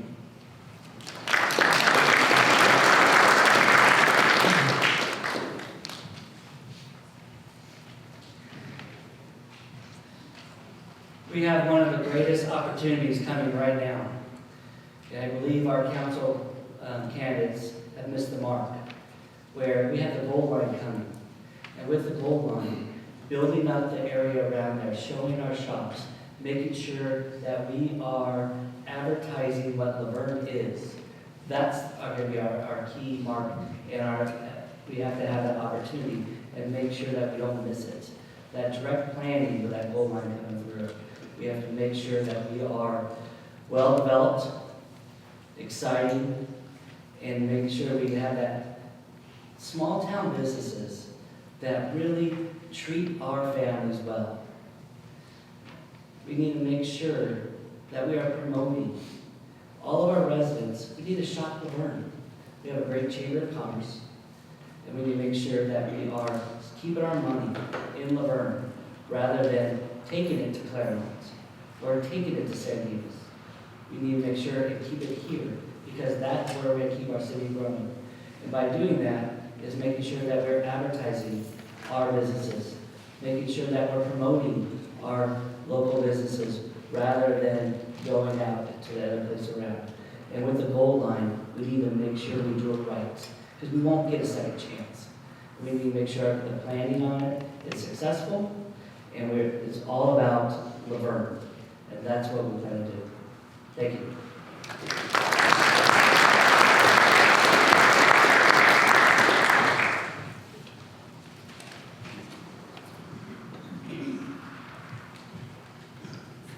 Good evening. As a former mayor in South Pasadena, I walked every single inch of the goal line from south to north, going through South Pasadena both ways. Once again, cutting the city in half. I'm here to tell you that all that glitters is not gold when you're dealing with those people when the goal line comes through. I've offered my expertise and my knowledge of the experiences I've had with the goal line 3 times, and I've been politely thanked, and here I am standing without having any input in how the goal line is going to come through Laverne. In another life, as chairman of the Planning and Zoning Commission, we've rezoned the whole city. And I don't want to put my hands or anybody else's hands on the golf course, but do we have the proper zones so the Chamber of Commerce and the City Council and the City Manager can go out and get some businesses to come and generate more tax dollars in Laverne? I heard a lot of talk about, gee, we have a new restaurant. Well, what's the tax revenue on a hamburger, fries, and a soda? I don't think very much. San Dimas, I just drove through a subdivision that they are putting in right now.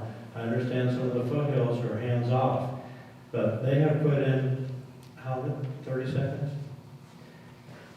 The lots in the subdivision start at $1 million. The lots start at 1 acre and go up to 3 acres. And that is going to be a real shot in the arm for the city of San Dimas. Can we do something like that? If we don't try, we'll never know. Thank you.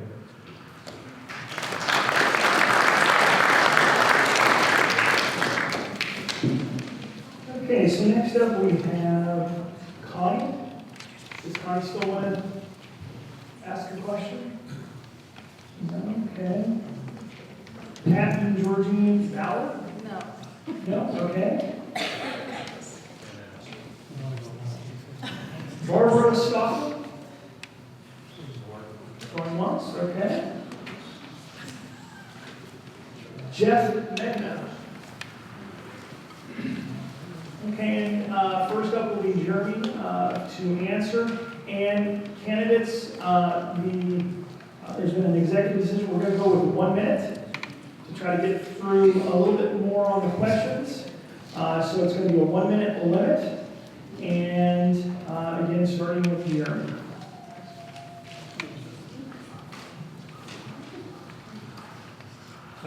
Hate to beat a dead horse to death, but regarding the tax increase. If it is imminent that if we do not pass this, the county will put it on us. If we pass it, we get all the money. If they pass it, we get hardly any of it. And I'd like to hear an expansion on how people feel about those 2 options.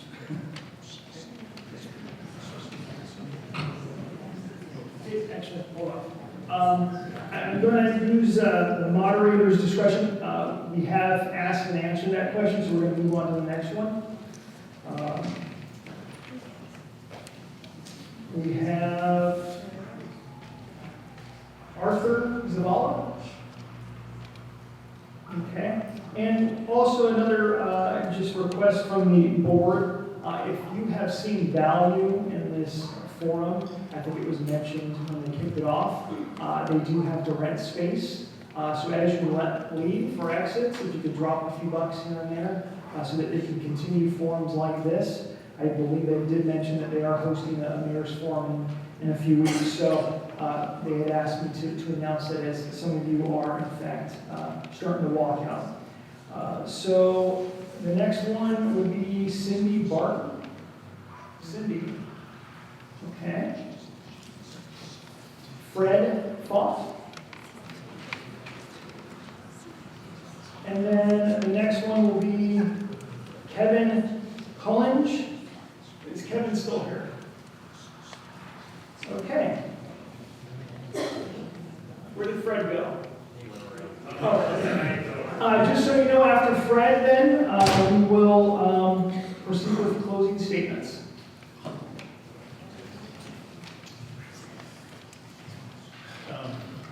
Matt, can you read that statement again you read earlier about the deficit and what year that was from the manager? Earlier in the meeting? It was from 2008, 2009. Is that under the current management? No, different city manager, different mayor. Okay. Just want to clarify that. First question I have, well, they're all kind of intertwined. What is the city budget? And what percentage or dollar do we spend on safety? And the third part is, what is our current deficit? That's it.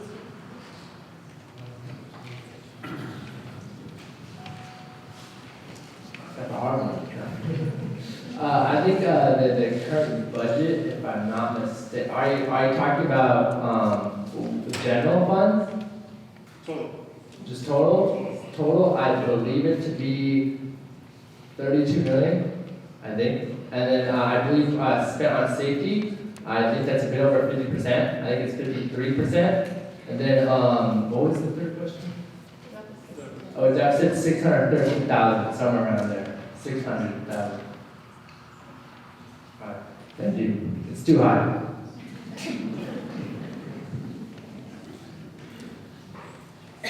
Cheat sheet, that's not fair. You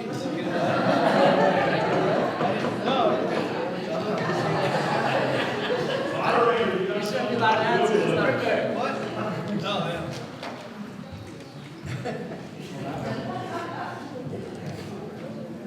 Actually, I was trying to run some of those numbers when, before I got here.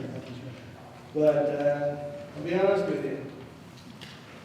I don't think I've got exactly what you're asking, which is a shame. I know that the expenditures are 13 million.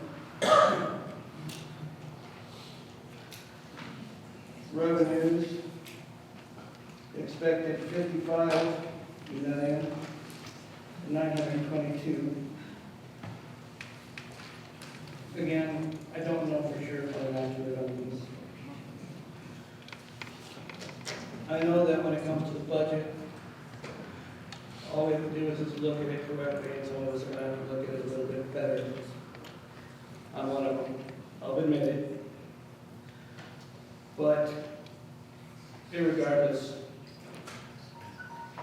and that was fast. Thank you.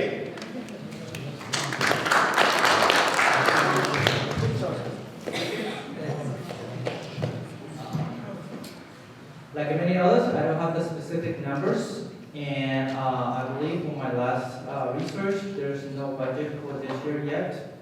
It's still on the work. The last one we had was 46 million in change. We were short 200,000, we would make up from the general funds.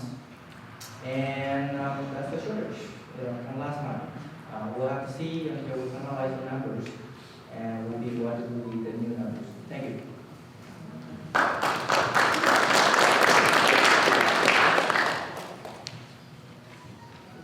I think you have a really good answer all the way through, approximately $45 million budget. We have to make sure that we are, though, maintaining our budget, we're not overspending, and working with staff, and making sure that staff has the numbers of transparency at our meetings, and making sure it's published, not only on the website, but through all social media as well. Sorry, not answering all your questions.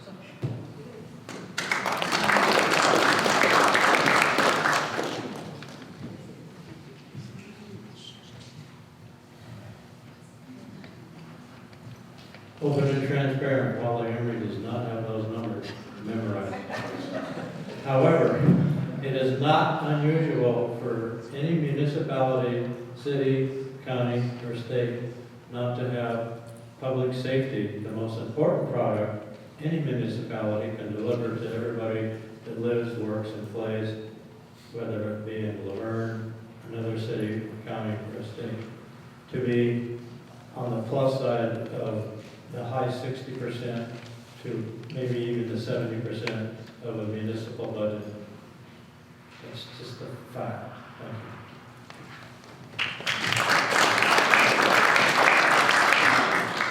I love this question because I think it highlights the fact that no matter where you sit, there's always room for more education and lifelong learning. So I will say that as a citizen of the city, this is what's important, is really how we communicate that. So I don't want to sit here and conjecture on numbers, but I will commit to you that as an elected official, that this is something that we definitely need to be aware of and share with the public. But I would also encourage you, as you sit around, it's clear that we all could do with a little bit more education when it comes to our cities. So I look forward to being able to delve further into that.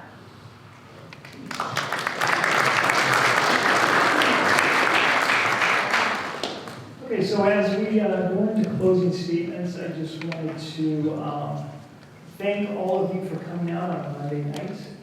I think one of the things that we all have in common, we may not agree on all the issues, that you're out here on Monday night, that you obviously love the city we live in. And so that's the universal truth. Again, you may not agree with each of these candidates 100% of the time, but I hope sincerely that you got better acquainted with each and every one of them tonight, and that you will continue your education up through March 3rd. Some of your questions may not have been answered tonight, but we do have this room for a little bit longer so you can engage directly with the candidates. With that said, we will start with closing comments. They have 3 minutes, and we're going to start in reverse order.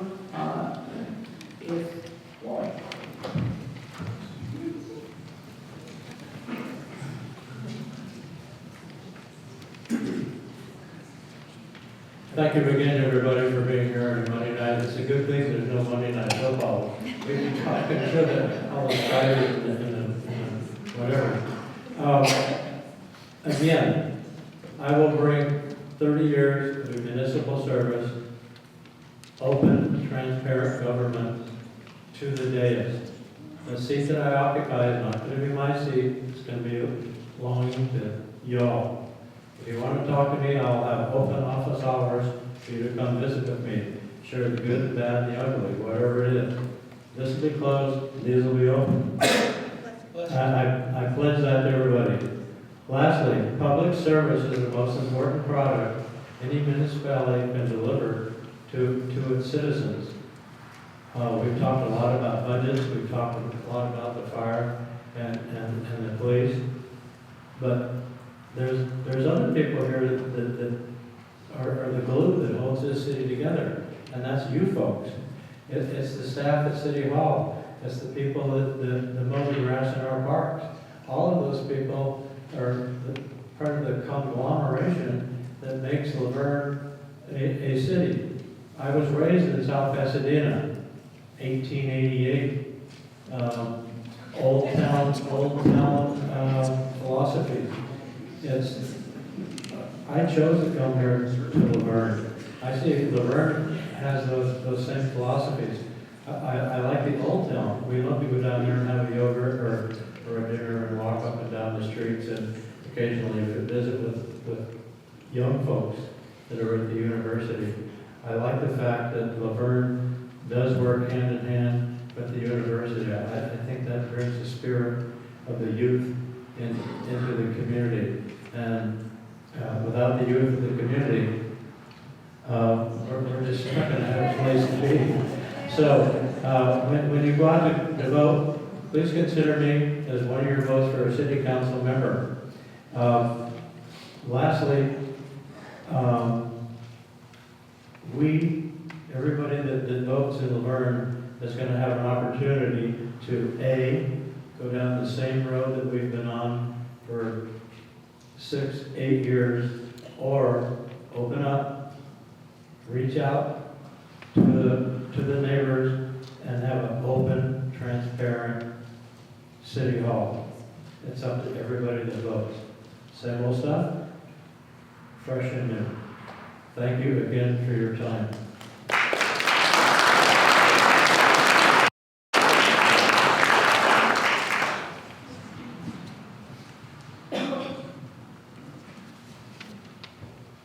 Collaboration, building relationships, having a strong work ethic.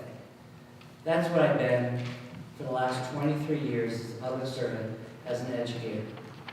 I want to give back to my city. Worked at Ramona, been with the kids, made sure that we are working together, now not only in the schools, but now in the city. We need to make sure that we are talking with each other. Make sure that we have that open dialogue. my phone number, my email address on my website. Call me anytime, meet with me. I've been meeting with people, talking on the phone constantly with our residents. Find out what you need, what you want, because that's what city governance is making sure that your voice is being heard. By voting for me, Rick Crosby, that's what you're going to get. Go on to crosbyforcouncil.com on my website, or call my phone number, 909-354-9287. You'll get my answer. I'll call you, I'll talk to you. We can have a sit down together. That's what my candidacy is all about, is building those relationships one at a time.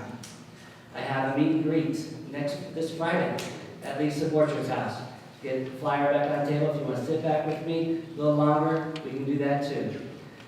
This is what it's about, is meeting with the candidates and making sure your vote counts. And making sure going out there and voting for your vote. Making sure voting for what you've read, you've learned about. And I believe I am the best candidate for Laverne. Rick Crosby. Thank you so much.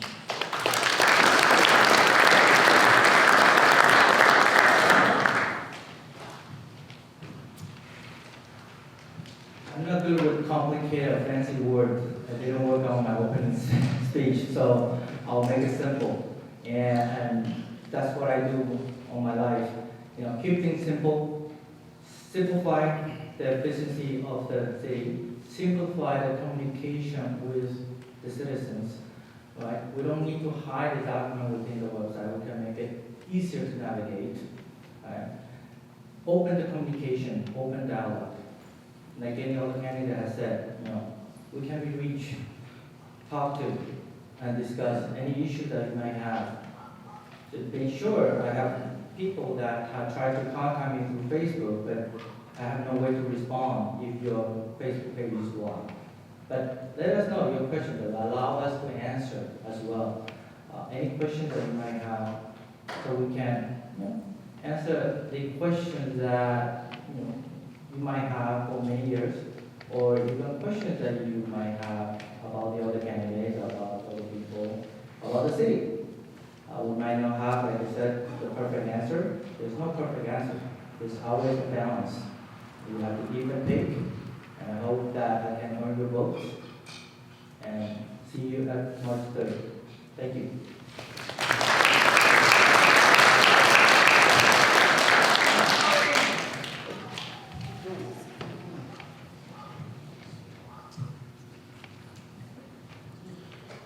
I don't know if any of you know, Buck Henry passed away recently. For those of you that don't know who Buck Henry was, he was the one that wrote the graduate script. Every time I pass down and see that church, I always smile. I always see Dustin Hoffman running down the sidewalk. I remember the oranges that were there.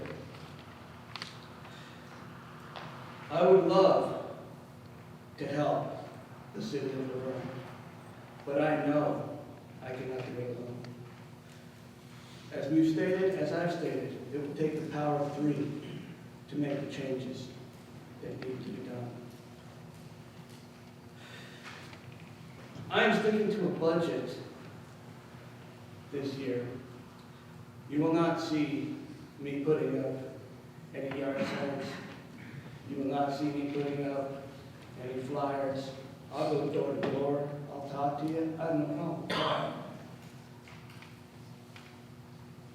But I know that from the people that I've met and from what I've seen over the last few months, from the city council meetings to being here today, you guys want change. And I hope that these folks here give you the answers you need to make that change happen. Thank you.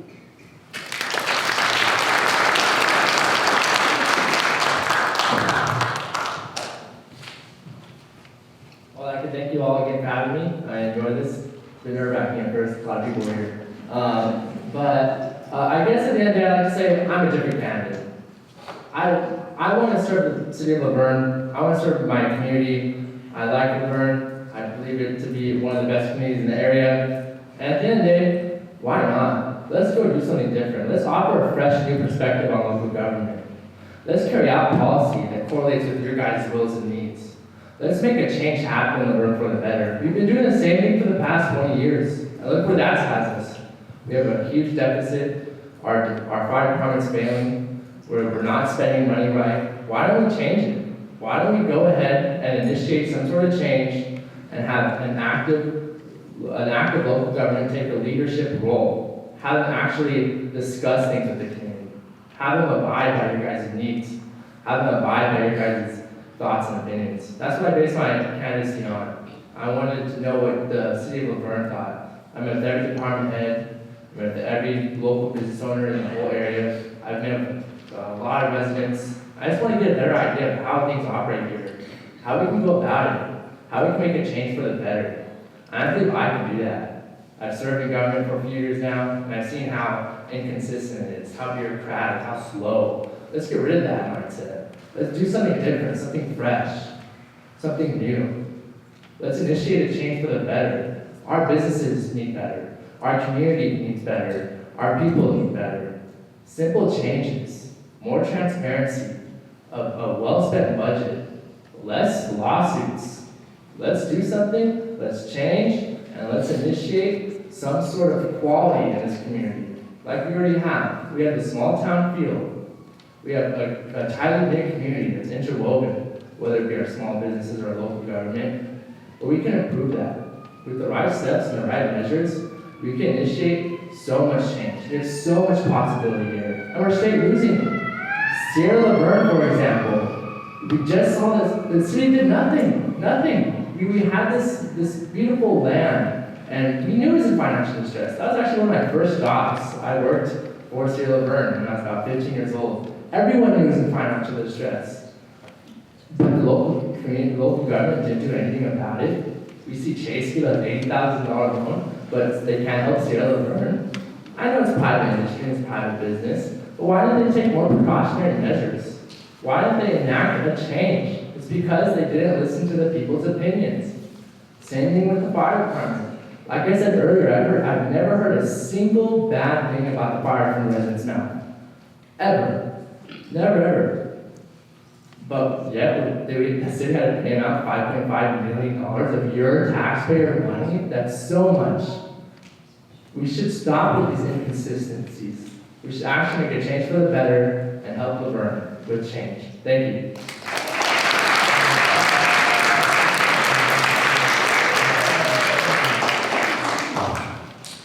Laverne, where friends live. That's why I moved here. Because I knew that I would be moving into a community where people actually cared about each other, looked out for each other, and cared about what happened in their neighborhoods. I'll give you an example. My neighbor Joe, who I love very dearly and met when I moved here 13 years ago, every Monday, without fail, if I am not home by a certain time, he moves my trash cans for me. This is the place that we live in. This is our city. And I believe our city deserves to have the people in positions where they can give of their skill sets and their knowledge and their expertise to continue to make it a wonderful place to live. You've heard about my qualifications, both from my professional background and my educational background, but I encourage you, please get to know me, get to know the rest of these candidates. Because ultimately, like I said at the beginning, this is government of the people, by the people, and for the people.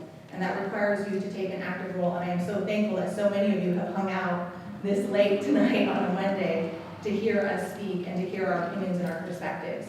But I encourage you to continue to do that. You saw the summary of yes and no questions that were passed out earlier, and I hope you all take the opportunity to talk to each of us, because all of those questions are much more nuanced than a simple yes or no. And there are many factors that must be taken into consideration when making very important decisions for this city. And I bring to bear to this city the fact that I have years of experience of looking at various issues and various circumstances from all facets and all perspectives, because that's what I've been trained to do. And that's what's necessary so that we can make the best decision possible. No decision can be made in a vacuum. No choices can be made with only one set of facts or one perspective. It's important that we hear from all of you. And again, this makes my heart so happy to see so many of you here, because sitting on the planning commission, sometimes it is empty. And I'd love to see more of you if you'd like to join us on Wednesday, the second Wednesday of every month. But again, I'm here because I do believe this is where friends live. And if I haven't met you yet, I can't wait to be your friend. I look for your vote, and I hope to talk to you soon after this event. Thank you.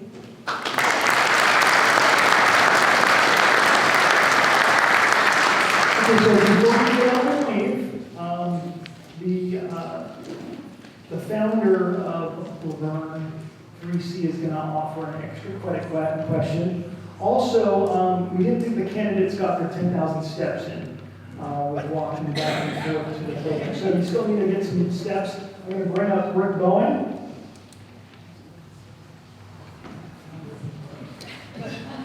I'm not the founder of Verne. Wasn't born in 1888 in Wally. Kidding. I did have a question. I signed up, right? So my question is real quick. Have any of you 6 been contacted by either the owners or a proposed developer of Sierra Verne? And if the answer is no, real simple. If the answer is yes, just like to know what you responded. No. Okay, actually, the first one would be... No.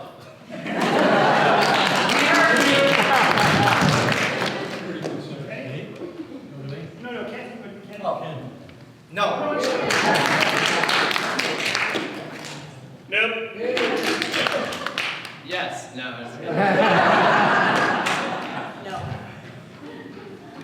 No.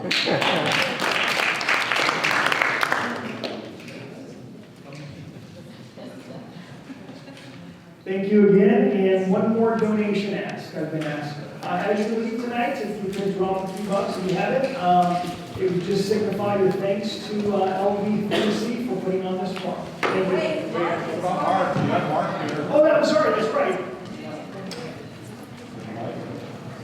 Listen, I just want to thank everybody for coming. I know it's late. We promised Mark he could speak from the LVPD. Important. Please, Mark, please come up. Thank you. And thank you everyone for attending. We really appreciate it. See you next month for the Mayor's Forum.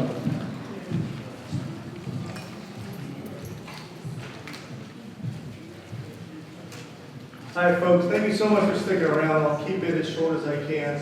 For those of you that don't know me, my name is Mark Gutierrez. I'm born and raised here in Laverne. I'm 44 years old. I'm also the president of the Laverne Police Officers Association. I've been a police officer here in Laverne for 16 years. I'd like to start...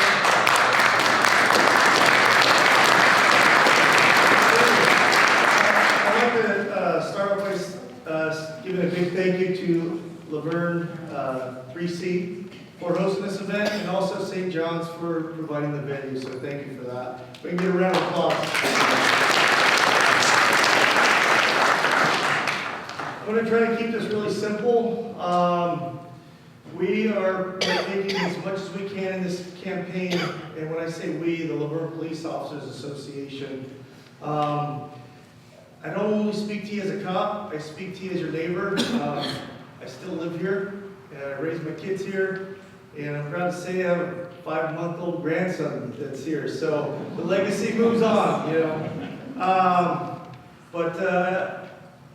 Since we've been working this campaign, the feedback we've been getting from people is a lot of unknown and uncertainty, and well, I don't really know what the tax measure is about, so I'll just give you guys a quick brief on what it is, and I'll try to keep it simple. So bear with me if you already understand it, but the Laverne tax measure is a sales tax, which means, or a sales tax increase, which means any purchases of goods in the city, the profits earned from that increase will stay in the city.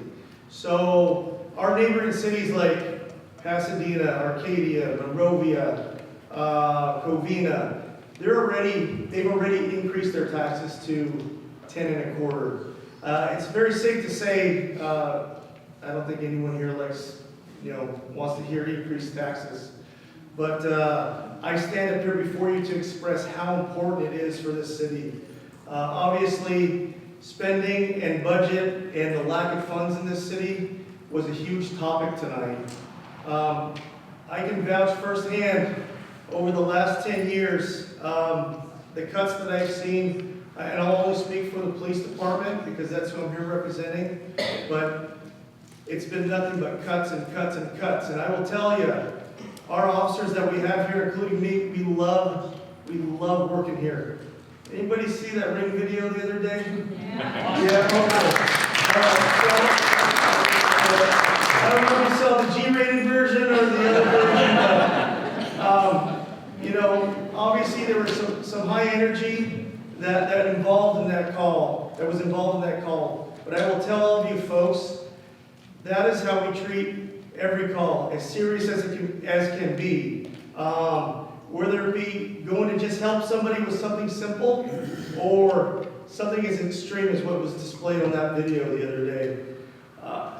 I heard all the candidates today, and they bring up good points. There are a lot of oppositions to this tax measure, but I asked you folks to consider all the positives with it.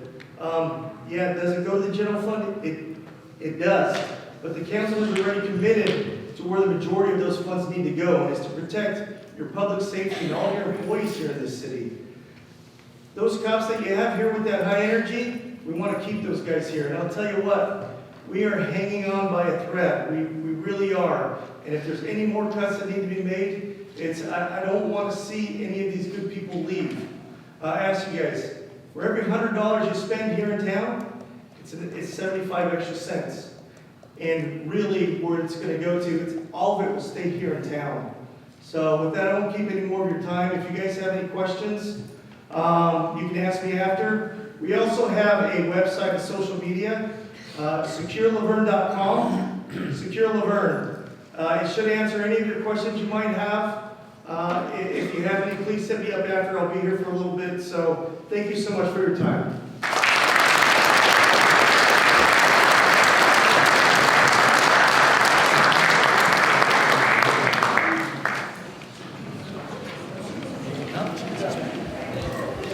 Everyone is free to have a great evening.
Too, man.